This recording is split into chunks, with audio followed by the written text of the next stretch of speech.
Hi everyone, ఈరోజు మనం సుంకర్ నరేష్ గారితో ఉన్నాము.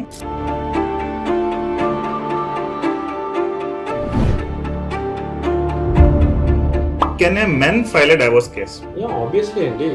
వైఫ్ అండ్ హస్బెండ్ లో సమస్య ఎవరికున్నా కూడా వాళ్ళు డైవర్స్ పిటిషన్ అయితే ఫైల్ చేసుకోవచ్చు. సో ఏదైతే కనుక మెన్ ఫైల్ చేస్తే లాంగ్ టైం పడుతుంది, ఉమెన్ ఫైల్ చేస్తే కనుక షార్ట్ టైంలో డైవర్స్ వచ్చేస్తుంది అనేది మిత్. ఇప్పుడు రీసెంట్ గా కూడా 2 రోజుల క్రితము కోర్టు జడ్జిమెంట్ ఇవ్వడం కూడా జరిగింది. సెక్సువల్ చాటింగ్ చేయడము ఒక హింసలో భాగమే అని చెప్పని. ఇప్పుడు అడ్వకేట్స్ ఏం చెప్తే అది కరెక్ట్ అని అనుకుంటారు. అంటే ఇక్కడ ఏం జరుగుతుంది అంటేనండి, ఎప్పుడైనా సరే అండ్ ఈవెన్ నేను మెన్స్ కమ్యూనిటీలో పెట్టిన 3 థింగ్స్ ఉన్నాయి. ఒకటి ఫిట్నెస్, రెండోది ఫైనాన్స్, మూడోది ఫ్యామిలీ.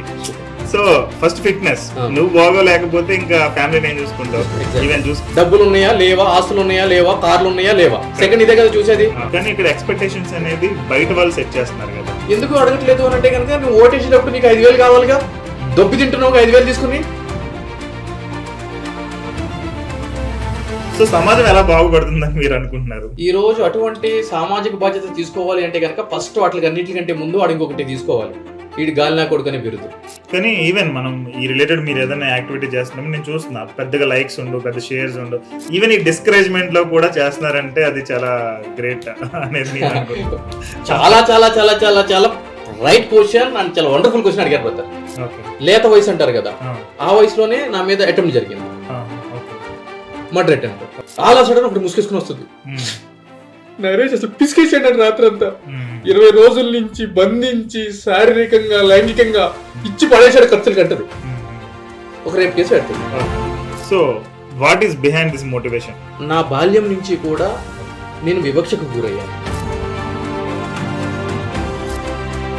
మొత్తం లైఫ్ అయిపోయిన తర్వాత ఇంక వాళ్ళు చేయడానికి ఏమి ఉండదు కదా. ఫోన్లు లేవా, వాచ్లు లేవా, కార్లు లేవా, ఏం లేవు, అన్ని ఆ వివక్ష అట్లానే ఉంది.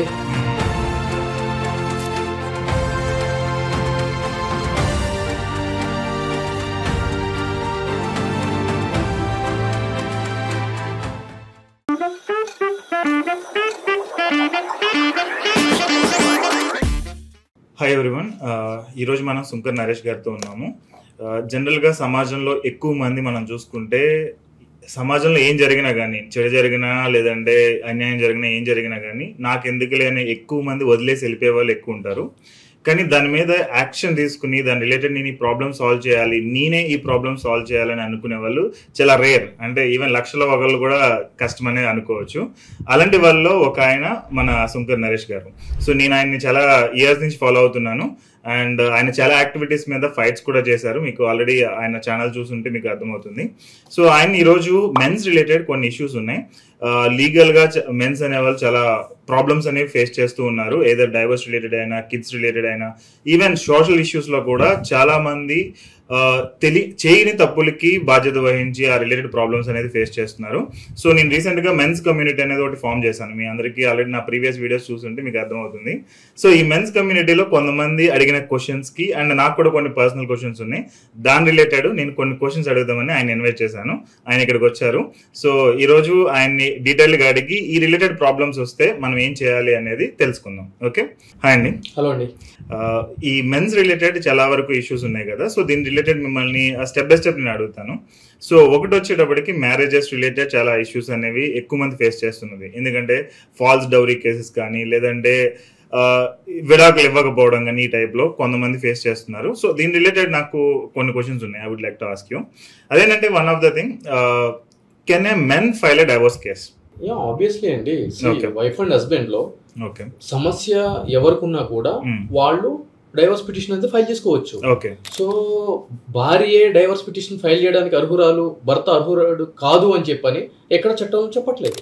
ఓకే. సో ఎవరికి ఇబ్బంది ఉంటే కానీ వాళ్ళు ఫైల్ చేసుకోవచ్చు. కానీ ఇప్పుడు మెన్ ఫైల్ చేస్తే అది రాంగ్ అన్నట్టు, అండ్ దానికి డిలే ఎక్కువ టైం పట్టేస్తుంది. జనరల్ గా ఉమెన్ ఒప్పుకోకపోతే కనుక మెన్ కి ఇవ్వరు జనరల్ గా డైవర్స్ అనేది. సో ఈ సినారియోని ఎలా హ్యాండిల్ చేస్తారు జనరల్ గా పీపుల్? ఇప్పుడు అది ఒక మిత్ అండి.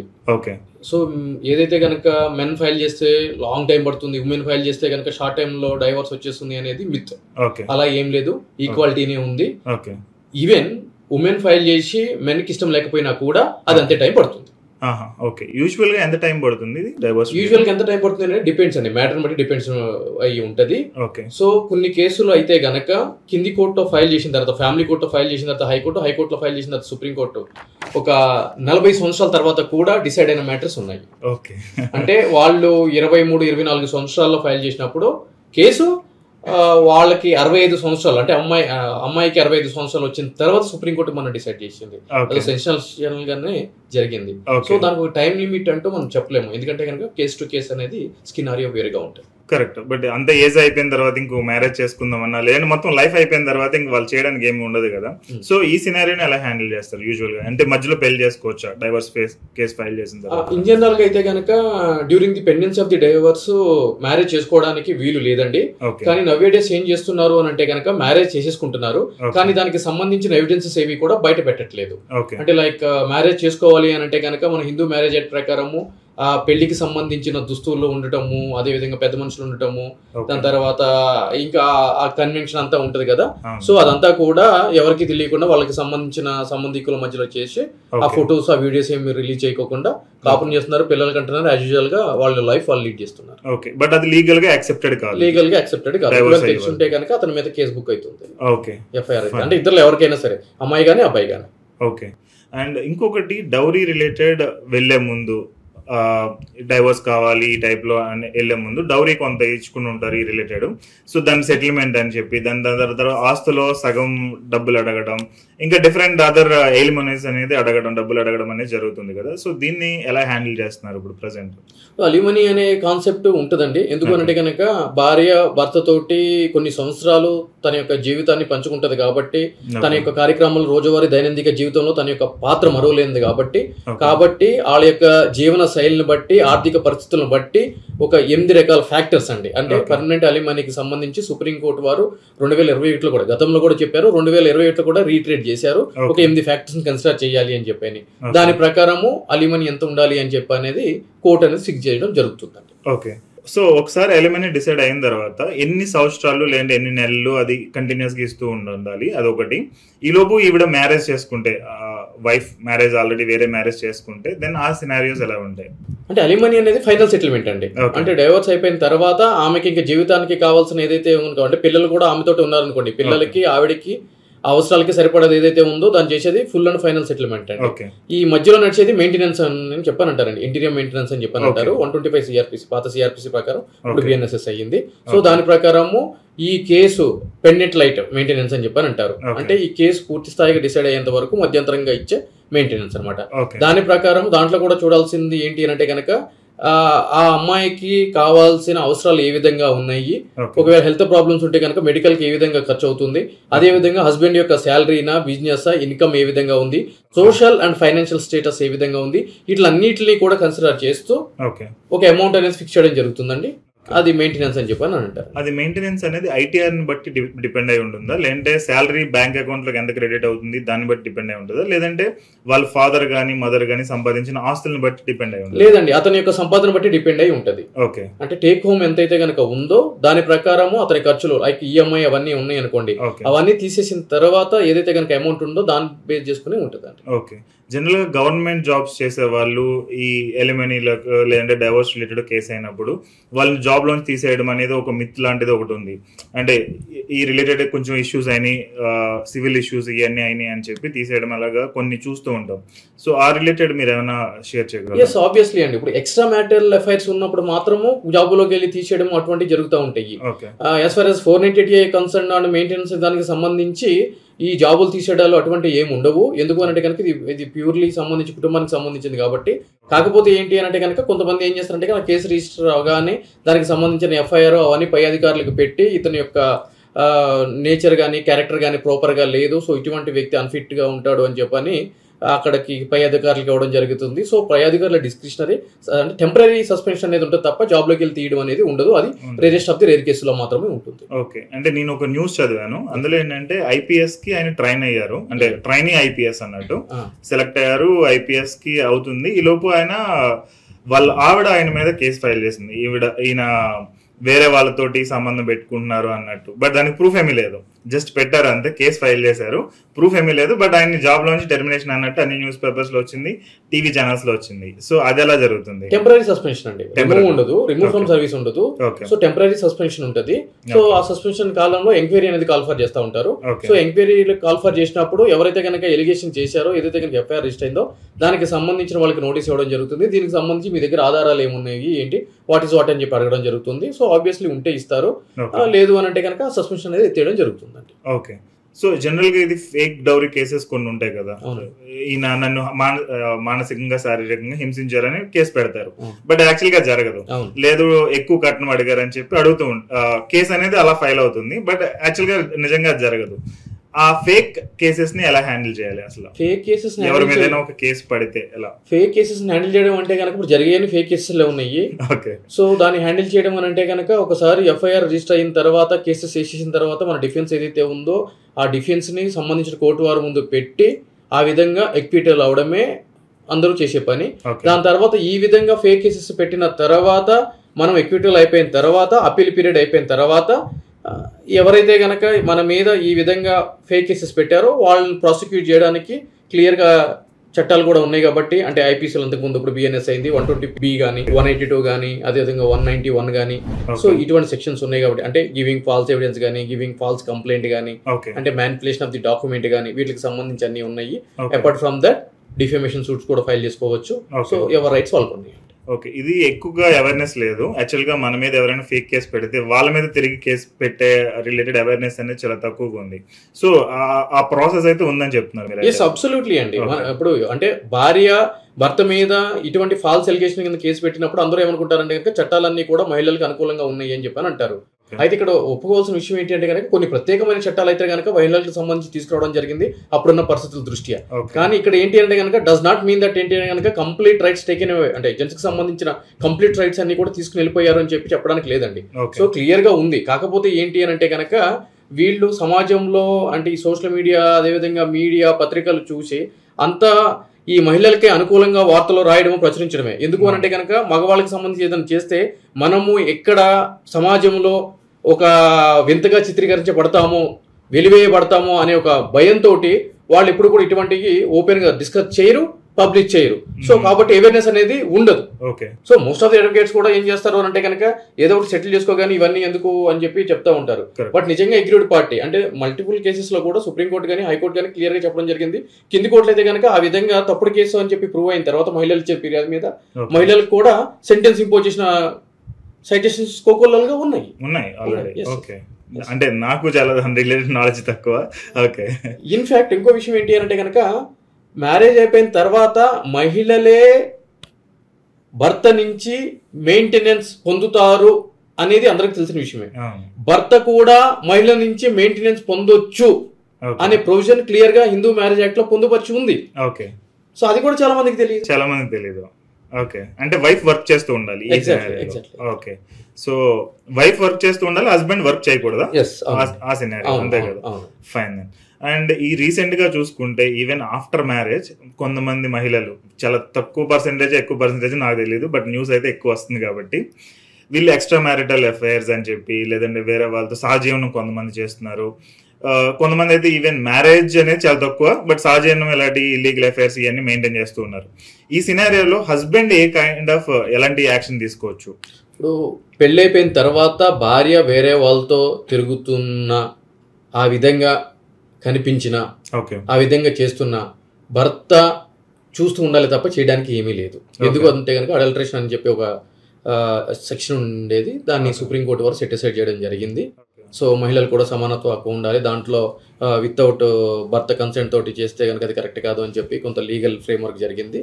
సో అవన్నీ అయిపోయిన తర్వాత ఆ యొక్క సెక్షన్ ని స్ట్రక్ డౌన్ చేసేయడం జరిగింది. దాని ప్రకారం ఏంటి అంటే కనుక పెళ్ళైన తర్వాత భర్త గాని భార్య గాని వాళ్ళు ఇష్టం వచ్చిన వాళ్ళతో తిరగొచ్చు, ఎంజాయ్ చేయొచ్చు, సెక్సువల్ ఇంటర్ కోర్స్ చేయొచ్చు. అయితే ఎటువంటి క్రిమినల్ కేసులు పెట్టడానికి వీల్లేదు, కానీ ఎవిడెన్స్ ఉంటే మాత్రం అది బెస్ట్ గ్రౌండ్ ఫర్ డైవర్స్ మాత్రమే తీసుకోవచ్చు. ఓకే. సో అంతే తప్ప మిగిలిన ఎటువంటి శిక్షలు విధించడానికి లేదు. బట్ అలాంటి విషయాల్లో ఒకసారి దొరికిన తర్వాత హస్బెండ్ వైఫ్ దొరికిన, వైఫ్ హస్బెండ్ దొరికిన, వీళ్ళు ఆ మెయిన్ డైవర్స్ రిలేటెడ్ కాకుండా ఇంకా వైలెన్స్ కేసెస్ అవి పెట్టడం, లేదంటే అబ్యూస్ చేశారని చెప్పి క్యాస్ట్ ని బట్టి అబ్యూస్ చేశారని, లేదా మహిళని అబ్యూస్ చేశారని, ఈ టైప్ ఆఫ్ వేరే కేసెస్ పెట్టడం అనేది జరుగుతుంది. ఎగ్జాక్ట్లీ. సో అది జనరల్ గా పోలీస్ స్టేషన్ కి వెళ్ళిన తర్వాత మహిళలకి ఎక్కువ సపోర్ట్ ఉంటుంది, ఎందుకంటే అమ్మాయిలు ఏది చెప్తే అది నిజం అనేది ఒకటి బై డిఫాల్ట్ ఉంటుంది. సో దీన్ని ఎలా హ్యాండిల్ చేస్తారు యాక్చువల్గా? సో ఇటువంటివి జరిగినప్పుడు వీళ్ళు చేస్తున్న ఏదైతే కనుక హెరాస్మెంట్ ఉందో, ఏ విధంగా అయితే కనుక ఫాల్స్ కంప్లైంట్లు ఇస్తున్నారో దానికి సంబంధించి భర్త కూడా భార్య మీద ఆ విధంగా కంప్లైంట్ ఇవ్వచ్చు. మీరు అన్నట్టు పోలీస్ స్టేషన్లో భర్త ఇచ్చేదానికి పని పట్ట లేదురా నీకు, ఇవన్నీ ఏం కంప్లైంట్లు ఇవ్వని చెప్పని ఆబ్వియస్లీ బెదిరిస్తారు, బయట గెంటేస్తారు. సో ఈ రాజ్యాంగంలో పోలీసులు అధికారులదే పై చేయి కాదండి. ఒకవేళ వాళ్ళు ఆ విధంగా రిజెక్ట్ చేస్తే దానికి ప్రత్యామ్నాయ మార్గాలు ఉన్నాయి. పై అధికారిని కలవాలి, అక్కడ కంప్లైంట్ ఇవ్వాలి, ఎక్నాలజ్మెంట్ తీసుకోవాలి, దానికి సంబంధించి ప్రైవేట్ కంప్లైంట్ వేసుకోవాలి. లేదు అంటే కనుక 226 ఆర్టికల్ 226లో హైకోర్టులో రిట్ పిటిషన్ వేసుకోవాలి. సో దాన్ని బేస్ చేసుకుని వాళ్ళ మీద కూడా ఎఫ్ఐఆర్ రిజిస్టర్ చేయడానికి ఆప్షన్స్ ఉన్నాయి. ఓకే, బట్ ఇదంతా టైం కన్జ్యూమింగ్ కదా, కొంతమంది అది వదిలేస్తూ ఉంటారు. సో ఎంత టైం పడుతుంది యూజువల్ గా ఇలాంటివి కేసెస్ ఫైల్ అయ్యి సొల్యూషన్ రావడానికి? అంటే ఇక్కడ ఏం జరుగుతుంది అంటేనండి, ఒకప్పుడు ఆడవాళ్ళు మగవాళ్ళ కంటే బలహీనులుగా ఉండటం చేత కొన్ని ప్రత్యేకమైన చట్టాలని మహిళల్ని కాపాడడం కోసం తీసుకురావడం జరిగింది. రాను రాను ఏమైపోయింది అంటే కనుక ఈ యొక్క స్కినారియో రివర్స్ అయిపోయిందండి. ఈ రోజుల్లో మగవాళ్ళు చాలా బలహీనులుగా ఉన్నారు, ఆడవాళ్ళు చాలా బలవంతులుగా ఉన్నారు. ఎందుకు అని అంటే కనుక వాళ్ళ చేతుల్లో రేప్ కేసు అనే ఒక అస్త్రం ఉంది, వాళ్ళ చేతిలో డొమెస్టిక్ వైలెన్స్ అనే ఒక అస్త్రం ఉంది, వాళ్ళ చేతిలో సెక్సువల్ హెరాస్మెంట్ అనే ఒక అస్త్రం ఉంది. సో చాలా అస్త్రాలు వాళ్ళ దగ్గర ఉండిపోయినాయి. సో మగవాడి చేతిలో ఏం అస్త్రాలు లేకుండా ఉన్నాయి అని చెప్పి భావించడం చేత వాళ్ళు ఏం చేస్తున్నారు అంటే కనుక కాంప్రమైజింగ్ మోడ్ లోకి వెళ్ళిపోతున్నారు. ఇప్పుడు పోలీస్ స్టేషన్కి వెళ్ళగానే భర్త మీద భార్య కేసు పెట్టినప్పుడు ఏమంటున్నాడు, భర్త నేను కోర్టులోకి వెళ్ళి ఫైట్ చేసి దాని నుంచి ఉపశమనం పొందుతానంటున్నాడు తప్ప, దాన్ని నేను ఫైట్ చేసి నా మీద పెట్టింది కాబట్టి నేను కూడా ఈ విధంగా నాకు న్యాయం కోసం పోరాడతానని చెప్పి అయితే కనుక అనట్లేదు. లేదు, ఇన్నోసెన్స్ ప్రూవ్ చేసుకోవడానికి టైం అంతా అయిపోతుంది, మళ్ళీ రివర్స్ ఫైల్ చేసి టైప్ లో ఉండట్లేదు. ఎగ్జాక్ట్లీ, ఎస్, అవును. అండ్ ఇక్కడ డొమెస్టిక్ వైలెన్స్ చూసుకుంటే 2 రకాల వైలెన్స్ ఉంటాయి. ఒకటి physical violence, 2 mental violence. Physical violence కి ఎప్పుడు కూడా హైయర్ ప్రియారిటీ ఉంటుంది, అంటే కొట్టాడనో లేదంటే ఏదైనా దెబ్బలు తగిలినాయనో బ్లడ్ వచ్చిందనో ఆ టైప్ లో. బట్ మెంటల్ వైలెన్స్ ని ఎవరు పట్టించుకోరు, అండ్ రిలేటెడ్ ఈవెన్ కంప్లైంట్ ఇచ్చిన అసలు దానికి సరిగ్గా చట్టాలు ఏమీ లేవని నేను అనుకున్నాను. మీకు ఏమైనా ఐడియా ఉన్నాయా? డీవీసీ ఉంది కదండి, డొమెస్టిక్ వైలెన్స్ కేసు ఉంది కదా, దాంట్లో క్లియర్ గా పొందుపరిచి ఉంది. అంటే ఏది మానసిక పరమైన హింస, ఏది శారీరక పరమైన హింస అనేది క్లియర్ గా దాంట్లో పొందవచ్చి ఉంది. దాన్ని ప్రూవ్ చేయడానికి కూడా చాలా కారణాలు ఉన్నాయి. ఇప్పుడు రీసెంట్ గా కూడా 2 రోజుల క్రితము కోర్టు జడ్జిమెంట్ ఇవ్వడం కూడా జరిగింది. ఏంటి అని అంటే కనుక హస్బెండ్ పక్కన ఉండగా భార్య తనకు సంబంధించిన ఫ్రెండ్స్ తోటి సెక్సువల్ చాటింగ్ చేయడము ఒక హింసలో భాగమే అని చెప్పని విడాకులు ఇవ్వచ్చు ఆ గ్రౌండ్ మీద అని చెప్పి కూడా హైకోర్టు వారు చెప్పడం జరిగింది. సో వీటికి సంబంధించి అన్ని కూడా ఎప్పటికప్పుడు ఉన్నాయి. కాకపోతే ఏంటంటే కనుక చాలా టెక్నికల్ గా పర్ఫెక్ట్ గా దాన్ని ప్రూవ్ చేయాల్సిన బాధ్యత అడ్వకేట్ మీద ఉంటుంది. కరెక్ట్, బట్ మెజారిటీ అడ్వకేట్స్ ఆ టైప్ నాలెడ్జ్ ఆర్ స్కిల్ తోటి ఉండే వాళ్ళు చాలా తక్కువ మంది ఉంటున్నారు మనం చూసుకుంటే. అది అడ్వకేట్ పని జనరల్ గా చేయాల్సింది. ఇప్పుడు ఆయన చేయలేకపోతే ఏంటి అసలు? ఆయన చేయలేకపోతే వేరే అడ్వకేట్ తో చేయించుకో, వేరే అడ్వకేట్. కానీ ఇక్కడ పర్సన్ చేపించే ఆయనకి తెలియదు కదా, ఇప్పుడు అడ్వకేట్స్ ఏది చెప్తే అది కరెక్ట్ అని అనుకుంటారు. సో చేర్పించే ఆయనకి తెలియదు, దాని తర్వాత తెలిసింది, ఏమైనా మార్పులు చేయొచ్చా? అంటే ఇక్కడ ఏం జరుగుతుంది అంటేనండి, ఎప్పుడైనా సరే ఒక డాక్టర్ దగ్గరికి కానీ ఒక అడ్వకేట్ దగ్గరికి కానీ వెళ్తున్నాము అని అంటే కనుక డాక్టర్ దగ్గరికి వెళ్తే మన ప్రాణాలు పెడుతున్నట్టు, అడ్వకేట్ దగ్గరికి వెళ్తే మన జీవితాన్ని పెడుతున్నట్టు. సో ఇక్కడ ఇటువంటి పరిస్థితుల్లో మనం ఏం చేస్తాము అని అంటే కనుక ఒక 4 దగ్గర ఎంక్వైరీ చేసుకుని వాళ్ళ యొక్క సక్సెస్ రేట్ చూసుకుని ఇవన్నీ ఎంక్వైరీ చేసిన తర్వాతే మనం వెళ్తాము. సో అలా కాకోకుండా ఏదో గుడ్డిలో మెల్లగా వెళ్తే ఇబ్బంది పడాల్సిన పరిస్థితి ఏర్పడుతుంది. మొత్తం జరగాల్సిందంతా జరిగిపోయిన తర్వాత కూడా ఎవరు ఏం చేయలేరండి. దానికి సంబంధించి prevention is better than cure అన్నారు అందు గురించి. ఓకే, ఇంకొకటి ఇప్పుడు ఈ ఎలిమనీ కానీ లేదంటే మెయింటెనెన్స్ కానీ వేసిన తర్వాత హస్బెండ్ రిఫ్యూజ్ చేసే ఛాన్సెస్ ఉన్నాయా? అన్ని సందర్భాల్లో హస్బెండ్ రిఫ్యూజే చేస్తాడు. ఓకే, అన్ని కేసులో రిఫ్యూజే చేస్తాడు. ఓకే, నేను ఎందుకు ఇవ్వాలంటాడు, నాతో కాపురం చేయట్లేదు, నన్ను సతాయిస్తుంది, నాకు వండి పెట్టట్లేదు, నేను ఉండగానే పక్కనోడితో మాట్లాడుతుంది, నేను ఉండగానే వాడితో ఇడితో తిరుగుతుంది, డబ్బులు మాత్రం నేను ఇవ్వాలా అంటాడు. కరెక్ట్, బట్ కోర్ట్ డిసైడ్ చేస్తుంది. అల్టిమేట్ గా అయితే కనుక ఇవ్వాల్సింది. అంటే ఇక్కడ నేను అబ్జర్వ్ చేసింది ఏంటంటే వీళ్ళు second extra marital affair maintain చేస్తూ ఉంటారు, వాళ్ళతో హ్యాపీగా వీళ్ళు ఉంటారు, అమ్మాయి హ్యాపీగా ఉంటది. అబ్బాయి వచ్చేటప్పటికి వీడికి గర్ల్ దొరకడమే చాలా కష్టం ఉంటుంది, మ్యారేజ్ చేసుకుంటేనే వైఫ్ రావడం అనేది ఈ టైప్ లో ఉంటది. సో వీళ్ళు ఇటు సైడ్ చూస్తే ఎలిమనీ వస్తుంది, బాయ్ ఫ్రెండ్ తో ఉన్నారు, హ్యాపీ లైఫ్ అనేది ఉంది. ఇటు సైడ్ వీళ్ళ లైఫ్ చూసుకుంటే కనుక 2 బ్యాడ్ ఉంటది, అండ్ కోర్టులకి తిరుగుతూ ఉండాలి, కోర్టు జరిగినప్పుడు వెళ్ళి ఒక 1 డే వేస్ట్ అవుతుంది, ఆఫీస్ లో లీవ్ పెట్టుకోవాలి, ఇవన్నీ చేయాలి. సో ప్రాపర్ యాక్షన్ ఏమన్నా ఉందా దీన్ని షార్ట్ కట్ చేయడానికి లేదంటే ఫాస్ట్ గా క్లోజ్ చేయడానికి? ఏదన్నా షార్ట్ కట్ అంటే కనుక ఎప్పుడైతే కనుక భర్త బయటికి వెళ్ళి కుటుంబాన్ని పోషించాలి అనే క్రమంలో ఫస్ట్ మర్చిపోయేది ఏంటి అంటే కనుక తన శరీరం మీద రక్షణ అతను మర్చిపోతున్నాడు. అంటే గనక బ్యూటీని మెయింటైన్ చేయడం. అవును. ఇప్పుడు చూడండి, మోస్ట్ ఆఫ్ ది కేసెస్ లో పైన జుట్టు ఉండదు, అవును, కింద ఊడిపోయి ఉంటాయి, బండగా లొట్టగా పప్పులాగా ఇవన్నీ ఉంటాయి. సో మీరు అన్నారు కదా అబ్బాయికి గాలి దొరుకుతుంది, ఎందుకు దొరకదు అంటే కనుక ఇదే స్కినారియో. Correct. So obviously when it comes to women అలా ఉండదు, ఆ బ్యూటీ కాన్షియస్నెస్ ఎక్కువగా ఉంటది. ఈవెన్ చేయకపోయినా గానీ మెన్ ఎక్కువ ఉన్నారు ట్రై చేసే వాళ్ళు కాబట్టి పెద్ద ప్రాబ్లం లేదు. సో అంటే ఇప్పుడు ఒక అబ్బాయికి 10-15 మంది ట్రై చేసే వాళ్ళు కూడా ఉన్నారు. ఎందుకు అని అంటే కనుక మెయింటెనెన్స్ అనేది అటువంటిది. సో ఆబ్వియస్లీ ఆ విధంగా ఫస్ట్ అంటే ఏ క్రైటీరియా ఎట్లా ఉన్నా కూడా మన మీద మనకి ఫస్ట్ ప్రయారిటీ ఇచ్చుకుని దాని తర్వాత and par with the same అదర్కి ఇచ్చుకుంటే సరిపోతుంది. ఇక డైవర్స్ కి సంబంధించి వీటికి సంబంధించి మెయింటెనెన్స్ సంబంధించి త్వరితగతిన ఏదైనా కేసెస్ క్లోజ్ అయితే అని అంటే కనుక ఇద్దరు మ్యూచువల్ అండర్స్టాండింగ్ వచ్చి ముందుకు వెళ్తే తప్ప there is no other go. Okay, that's great. So dating related కూడా you should have a skill. Okay. And even నేను మెన్స్ కమ్యూనిటీలో పెట్టిన 3 థింగ్స్ ఉన్నాయి. ఒకటి ఫిట్నెస్, రెండోది ఫైనాన్స్, మూడోది ఫ్యామిలీ. సో దాని గురించి నేను చెప్పినప్పుడు ఆర్డర్ రాంగ్ ఉందన్నట్టు ఫస్ట్ ఫ్యామిలీ అనే పెడతారు. సో ఫస్ట్ ఫిట్నెస్, నువ్వు బాగోలేకపోతే ఇంకా ఫ్యామిలీని ఏం చూసుకుంటావు, ఈవెన్ చూసుకోవాలన్నా. రెండు ఫైనాన్స్ లేకపోతే ఇంకేమున్నా గాన్ అయిపోయినట్టే. ఇంక మూడోది ఫ్యామిలీని కూడా కేర్ తీసుకోవాలి. ఇవన్నీ ఓకే, గుడ్. అండి ఫస్ట్ పెళ్లికి వెళ్ళేటప్పుడు కూడా చూసేదేంటి, అబ్బాయి ఎట్లా ఉన్నాడు, నల్లగా ఉన్నాడా, తెల్లగా ఉన్నాడా, పొట్టిగా ఉన్నాడా, హైట్ ఉన్నాడా, పొట్టుందా లేదా, జుట్టు ఉందా లేదా, ఇదే క్రైటీరియా. అంతే తప్ప మంచి గుణం ఉందా లేదా అని చెప్పి చూడరు కదా. ఇది ఉన్న తర్వాత డబ్బులు ఉన్నాయా లేవా, ఆస్తులు ఉన్నాయా లేవా, కార్లు ఉన్నాయా లేవా, సెకండ్ ఇదే కదా చూసేది. దాని తర్వాత మూడోది ఫ్యామిలీని చూసుకోగలడా లేదా, ఎఫ్ఐస్ ఉన్నాయా లేవా, ఇది మూడో క్రైటీరియా కింద చేస్తారు. మీరు ఏదైతే చెప్పారో అది కరెక్టే, కానీ ప్రాక్టికాలిటీని ఒప్పుకోవడానికి ప్రజలు సిద్ధంగా లేరు. అదే ప్రాబ్లం ఇక్కడ. Good. And I got the confirmation from you. Thank you so much. So ఇంకొకటి, జనరల్ గా ఫారిన్ కంట్రీస్ చూసుకుంటే మ్యారేజ్ కి ముందే ఒక అగ్రిమెంట్ లాంటిది చేసుకుని వెళ్తారు. ఓకే, అది ఒకటి సినారియో. ఇంకా 2-3 క్వశ్చన్స్ కంప్లీట్ గా అడుగుతాం. ఈవెన్ ఒక హెచ్ఐవి వచ్చిన మెన్ అయినా ఉమెన్ అయినా, ఇక జనరల్ గా ఇండియాలో మనకి టెస్ట్లు ఏం లేవు. జనరల్ గా డైరెక్ట్ వెళ్ళిపోతారు, మ్యారేజ్ కి వెళ్ళిపోతారు, ఫైనాన్సెస్ చెక్ చేసుకోరు, హెల్త్ చెక్ చేయరు. ఈవెన్ ఇలాంటి అగ్రిమెంట్స్ బిఫోర్ మ్యారేజ్ ఏమన్నా డైవర్స్ అయితే ఏంటనే అగ్రిమెంట్స్ ఏం ఉండవు. ఇలాంటి సినారియోస్ లో సొసైటీ ఉన్నప్పుడు దాన్ని మనం ఎలా చేంజ్ చేయొచ్చు అంటారు? ఇప్పుడు సింపుల్ థింగ్ అండి, అంటే మనం అనుకుంటున్నాం కానీ కొద్ది హై సెక్టర్ అంటే హై ప్రొఫైల్ వాటిల్లో కొద్ది సెక్టర్ ఆఫ్ పీపుల్లో క్లియర్ గా ఈ రోజు ఒక డీల్ తోటే ముందుకు వెళ్తున్నారు. ఓకే. అంతకు ముందు ఏం జరిగేది అని అంటే కనుక మ్యారేజ్ అయినాయి, ఒక అటు 7 తరాలు ఇటు 7 తరాలు చూడాలి అని చెప్పి అనేవాళ్ళు, పాట పాడమ్మా అనేవాళ్ళు, లేచి కూర్చొనేటోళ్ళు, ఇవన్నీ ఒక మోస పద్ధతి చేశారు. ఇప్పుడు మాత్రం అట్లా లేవు.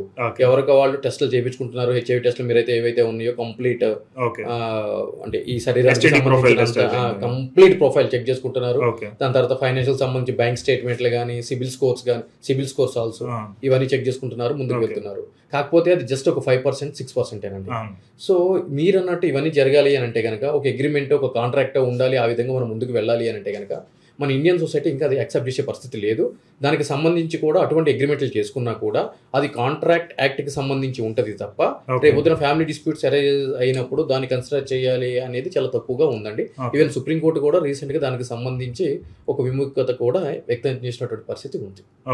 అది కాకపోతే ఇక్కడ ఏం జరగాలి అని అంటే కనుక 2 కుటుంబాలు ఒక జీవితాన్ని నిలబెట్టాలి అని అనుకుంటున్నప్పుడు వాళ్ళు చాలా జాగ్రత్తగా చూసుకుని ముందుకు వెళ్లాల్సినటువంటి పరిస్థితి ఉంటుందండి. ఎందుకు అనంటే కనుక ఈరోజు మన భారతదేశంలో వరకట్నం అనేది నిషేధించబడింది, డౌరీ అనేది. కానీ మనందరికి తెలుసు అది లేకుండా అవ్వదు. ఎంత ఇస్తారు, ఏమి ఇస్తారు, ఏమున్నాయి, ఇదంతా ఓపెన్ సీక్రెట్. దానికి సంబంధించి అగ్రిమెంట్లు రాసుకుంటారా? ఉండదు కదా, క్లియర్. కానీ ఇప్పుడు డైవర్స్ కేసు కానీ ఇలా సెపరేషన్ రిలేటెడ్ వచ్చినప్పుడు ఎంత ఇచ్చామని అంటూ ఉంటది కదా. అవును. సో అప్పుడు ఎలా ప్రూవ్ చేస్తున్నారు? అది ఎలా ప్రూవ్ చేస్తున్నారు అని అంటే కనుక ఇక్కడ అందు గురించే 498 కేసుల్లో, ఇటువంటి కేసుల్లో ఒక 100 కేసులు ఫైల్ అయితే దాంట్లో 85 కేసులు వీగిపోతున్నాయి. అంటే నిలబడట్లేదు చట్టం ముందు. ఎందుకు అని అంటే కనుక అదొక ఎలిగేషన్ కింద మాత్రమే మిగిలిపోతుంది, దానికి ఎవిడెన్సెస్ ఉండట్లేదు కదా. అది ఇన్ఫాక్ట్ అమ్మాయి వచ్చేటప్పుడు అమ్మాయికి తల్లిదండ్రులు గోల్డ్ ఇస్తారు, అదేవిధంగా కొద్దిగా క్యాష్ ఇస్తారు, కొద్దిగా ప్రాపర్టీస్ ఇస్తారు, కార్లు ఇస్తారు, కొన్ని వస్తువులు ఇస్తారు. దాన్ని వరకట్నం కింద భావించరు, శ్రీధన్ కింద భావిస్తారు. అంటే అమ్మాయికి అమ్మవారు వాళ్ళ పేరెంట్స్ ఇచ్చే దానిగా గిఫ్ట్ కింద ట్రీట్ చేస్తూ ఉంటారు. ఓకే. అండ్ ఇంకొకటి ప్రాబ్లం ఏంటంటే మెజారిటీ ఇవన్నీ కూడా మనం క్లెయిమ్ చేసుకోం. యాక్చువల్గా మ్యారేజ్ లో గిఫ్ట్ వస్తే కనుక అది ట్యాక్స్ ఎగ్జంప్షన్ ఉంటుంది. మన వాళ్ళు అసలు ఐటీఆర్ ఫైల్ చేయడం కానీ ట్యాక్స్ ఎగ్జంప్షన్ రిలేటెడ్ చూపించుకోవడం కానీ ఏమి ఉండదు. ఈవెన్ పెద్ద పెద్ద రిచ్ పీపుల్ మ్యారేజెస్ లో నేను కొంత గైడెన్స్ ఇస్తూ ఉంటాను కదా, ఇవంతా కూడా మోస్ట్లీ కొంచెం ఆ మ్యారేజ్ టైం వరకు హోల్డ్ చేసి దెన్ గిఫ్ట్ కింద చూపిస్తాం. సో ఎంతైనా కానీ వాళ్ళు హ్యాపీగా గిఫ్ట్ కింద యాక్సెప్ట్ చేయొచ్చు. ఇన్కమ్ ట్యాక్స్ కూడా ఎగ్జంప్షన్ ఉంటుంది. బట్ అది ప్రూవ్ చేయలేనప్పుడు, మామూలుగా అది రికార్డ్స్ లో లేనప్పుడు ఏం చేయడానికి ఉండదు. ఈవెన్ బ్యాక్ తీసుకోవడానికి ఉండదు, మామూలుగా కూడా ఉండదు. దాని గురించే కదా 480 కేసు అనేది. అంటే కేసు పెట్టాలి, పోలీసుల దగ్గరికి పిలిపియాలి, కూర్చోమెట్టాలి, రే ఇస్తావా ఇవా అని చెప్పి బెదిరించాలి. అప్పటికే లొంగపోతే గనక ఒక 7-8 సంవత్సరాలు కోర్టుల చుట్టూ తిప్పాలి. సో ఈ సైకలాజికల్ హెరాస్మెంట్ ఎందుకురా అని చెప్పని ఇచ్చేస్తే అయిపోద్ది కదా అని చెప్పి ఒక ఆలోచనకు తీసుకుని వచ్చి ఆ విధంగా సెట్ చేసుకుందాం అనడానికి ఇవన్నీ కూడా జరిగేది. Correct. And majority court cases లో జరిగేది ఇదే. ఆ length of the process K irritate అయిపోయి అసలు న్యాయం గురించి వెళ్ళని వాళ్ళు చాలా మంది ఉన్నారు. ఎగ్జాక్ట్లీ. అంటే నవేడేస్ అంటే ఈ భర్తలు కూడా తెలివి మీరిపోయారండి. అంటే పెట్టినంత మాత్రాన భయపడే పరిస్థితి కూడా లేదు. ఎందుకంటే కనుక ఇప్పుడు వాళ్ళకి ఒక 50 లక్షలు, ₹1 కోటి, 2 కోట్లు, 10 కోట్లు క్లెయిమ్ చేస్తూ ఉంటారు. ఏముంది, అడ్వకేట్ కి 1 లక్ష, 2 లక్షలు ఇస్తే కనుక అడ్వకేట్ నడిపించేస్తాడు కదా. ఇప్పుడు జరిగేది ఏముంది, పర్సనల్ ఎగ్జామ్షన్ తీసుకుంటున్నారు, హైకోర్టుకి వెళ్తున్నారు, సుప్రీంకోర్టు దాకా వెళ్తున్నారు. అంటే కంపేర్ టు ఆ ఫిగర్, ఈ ఫిగర్ చాలా తక్కువగా ఉంటుంది కదా. అది ఓకే. సో యాక్చువల్ గా ఈ కైండ్ ఆఫ్ మెన్ ఫేస్ చేసే డొమెస్టిక్ వైలెన్స్ ఇది ఏంటంటే ఉమెన్ కూడా ఉందిలే, అది మనం నో అని చెప్పుకోలేం. ఆ టైప్ లో ఉన్నారు, ఈ టైప్ లోనే ఉన్నారు. బట్ ఇప్పుడు ప్రజెంట్ మెన్ గురించి మాట్లాడుతున్నాం కాబట్టి, మెన్ ఎవరైనా డొమెస్టిక్ వైలెన్స్ ఫేస్ చేస్తూ ఉంటే కనుక ఫ్రమ్ ద వైఫ్స్ రివర్స్ లో ఏమైనా కేసు ఫైల్ చేయొచ్చు. అంటే డైవర్స్ అనేది ఒకటి యాక్ట్, అది వెళ్ళొచ్చు. బట్ ఏదన్నా క్రిమినల్ కేస్ టైప్ లో ఆబ్వియస్లీ అండి. ఇప్పుడు మీకు ఐపీసీలో ఉన్న 323 కానీ 324 కానీ ఏం చెప్తాయి అంటే కనుక మీ యొక్క ఒంటి మీద తగిలిన గాయం ఏదైతే ఉంటుందో, దెబ్బలు ఏవైతే ఉంటాయో వాటిని బేస్ చేసుకుని, వాటి యొక్క తీవ్రతను బేస్ చేసుకుని ఈ సెక్షన్స్ అనేవి పొందుపరచడం జరిగింది. దాంట్లో ఆడవాళ్ళని కొడితే ఈ సెక్షన్ అప్లై అవుతుంది, మగవాళ్ళని కొడితే అప్లై కాదు అని చెప్పి లేదండి. ఆడమగ ఇద్దరులో ఎవరికి తగిలినా కూడా ఆ సెక్షన్ అప్లై అవుతుంది. సో ఒకవేళ ఆ ఫిజికల్ వైలెన్స్ ఉంది అని అంటే కనుక కంప్లైంట్ ఇవ్వచ్చు. ఈ సెక్షన్ ప్రకారం కేసు అనేది రిజిస్టర్ చేయడం జరుగుతుంది. అదే విధంగా ఫాల్స్ క్లెయిమ్స్ కానీ, అదే విధంగా డిఫేమేటరీ లాంగ్వేజ్ వాడినా కూడా, ఫిల్తీ లాంగ్వేజ్ వాడినా కూడా, బెదిరించినా కూడా 506 అనే సెక్షన్ ఉండేది ఐపీసీలో, క్రిమినల్ ఇంటిమిడేషన్స్. సో దాంట్లో కూడా ఆడవాళ్ళు తిడితే ఎగ్జామ్షన్ ఉంది, మగవాళ్ళు తిడితే మాత్రం ఎఫ్ఐఆర్ చేస్తామని చెప్పి లేదు. ఎవరు తిట్టినా, ఎవరు బెదిరించినా కూడా ఆ సెక్షన్ ప్రకారం కేసు అనేది రిజిస్టర్ అవ్వడం జరుగుతుంది. సో కాబట్టి ఇవ్వచ్చు. కానీ జనరల్ పోలీస్ స్టేషన్ కి వెళ్ళినప్పుడు పోలీసులు చీప్ గా ట్రీట్ చేయడం ఆ టైప్ లో మూలంగా కొంచెం తక్కువ. అండ్ జనరల్ గా మనం ఇందాక ఎలమనీ గురించి, వీటి గురించి మాట్లాడుకున్నాం కదా. Is there any way to protect men's assets? అంటే మ్యారేజ్ కి ముందు కొంత సంపాదించుంటాడు, జాబ్ లో చేసి ఉంటాడు, ఇవన్నీ ఉంటాయి. సో ఈ ప్రొటెక్ట్ చేసుకుంటానికి ఏదైనా ఉన్నాయా జనరల్ గా లాస్ గానీ ఏదైనా? అంటే పెళ్లి చేసుకుంటే మగవాడు సంపాదించిన ఆస్తి అంతా కూడా భార్య లాక్కి వెళ్ళిపోతుంది అని చెప్పి చెప్పడానికి ఏం లేదండి. ఇన్ఫాక్ట్ భార్యకి భర్త యొక్క ఆస్తి మీద ఎటువంటి హక్కు ఉండదు. రైట్. సో యాన్సిస్టర్ల నుంచి వచ్చి ఇతను పార్టీషన్ చేసుకుని ఇతను ఏమీ లేకోకుండా చనిపోతే అప్పుడు ఆమె సీన్ లోకి వస్తుంది తప్ప, అదర్వైజ్ సెల్ఫ్ ఎక్వైర్డ్ ప్రాపర్టీస్ లో వాటిల్లో డజంట్ హ్యావ్ ఎనీ రైట్. అదే విధంగా ఈయన కష్టపడి సంపాదించుకుని ఏదైనా చేసుకున్న వాటిలో కూడా ఏది ఉండదు. కాకపోతే ఏం జరుగుతుంది అంటే కనుక అటువంటి బ్యాంక్ బ్యాలెన్స్, అటువంటి ప్రాపర్టీ ఏదైనా ఉంటే గనక రేపటి రోజున మెయింటెనెన్స్ క్లెయిమ్ చేసేటప్పుడు ఇంత ఎసెట్స్ ఉన్నాయి, ఇంత మనీ ఉంది అని చెప్పి అది ఎవిడెన్స్ గా చూపించి అంటే ఆ అమౌంట్ కొద్దిగా ఎక్కువగా క్లెయిమ్ చేయడానికి అవకాశాలు ఉంటాయి ఉమెన్ కి. ఫైన్. అండ్ నాకు తెలిసిన ఒక కేసు ఒకటి ఉంది. మా ఫ్రెండ్ యాక్చువల్ గా ఆయన ఏంటంటే మ్యారేజ్ చేసుకున్నాడు, ఒక 1.5 year కాపురం చేస్తారు, తర్వాత విడిపోయారు. విడిపోయిన తర్వాత అది డైవర్స్ రావడానికి ఒక 5 years టైం పట్టింది. మీన్ వైల్ ఈవెన్ ఈ పోలీస్ స్టేషన్కి పిలిపించడం, కోర్టుకి పిలిపించడం, దీని మూలంగా ఏంటంటే వాళ్ళ మదర్ కొంత టెన్షన్ పడి బీపీ వచ్చింది, షుగర్ వచ్చింది, హార్ట్ అటాక్తో చనిపోయింది. మొత్తం చనిపోయింది ఆవిడ. సో ఇది డైవర్స్ అనేది దాని తర్వాత ఒక 5 yearsకి ఎంతకో వచ్చింది. ఈ సినారియోలో ఏంటంటే ఆయన ఈ లోపు ఎలమనీ అనేది పే చేస్తూ ఉన్నాడు, అంటే మెయింటెనెన్స్ పే చేస్తూ ఉన్నాడు. ఎందుకంటే ఈవెన్ వాళ్ళ మదర్ చనిపోయిన ఇదే కేసు మూలంగా ఎలమనీ అనేది మెయింటెనెన్స్ అనేది పే చేస్తూ ఉన్నాడు. దాని తర్వాత డైవర్స్ ఇచ్చారు. ఇప్పుడు అఫ్ కోర్స్ మ్యారేజ్ చేసుకున్నాడు, ఇవన్నీ జరిగింది. సో ఈ డెత్ రిలేటెడ్ మనం చూసుకుంటే ఎస్పెషల్లీ మనకి క్లియర్ గా తెలుస్తుంది because of this police cases or tension. ఈ కైండ్ ఆఫ్ ఏమైనా చేయడానికి ఏమైనా ఉంటుందా? అంటే ఇప్పుడు స్పెసిఫిక్ గా చనిపోయిన వ్యక్తి నా ఆరోగ్యం పోవడానికి, నేను చనిపోవడానికి కారణము ఈ వ్యక్తి అని చెప్పి కంప్లైంట్ లో మెన్షన్ చేసి ఒక డయింగ్ డిక్లరేషన్ ఇచ్చో లేదంటే కనుక ఒక సూసైడ్ నోట్ రాసో చనిపోతే తప్ప మనము ఆమె చనిపోవడానికి కారణము సో అండ్ సో పర్సన్ అని చెప్పి చెప్పడానికి వీల్లేదండి.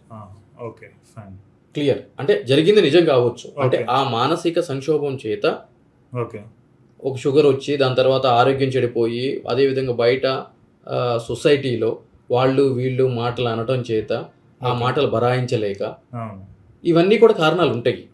కానీ వాటిని కోర్టుకి కావాల్సిన ఎవిడెన్స్ ఏ విధంగా మనం ప్రూవ్ చేయగలుగుతాము? అండ్ అది డిఫికల్ట్, ప్రూవ్ చేయడం అనేది డిఫికల్ట్. అండ్ ఇవన్నీ అంటే పర్సన్ బాగోలేనప్పుడు ఇవన్నీ ప్రూఫ్లు తీసుకోవడం అనేది ఇంపాసిబుల్ యాక్చువల్గా.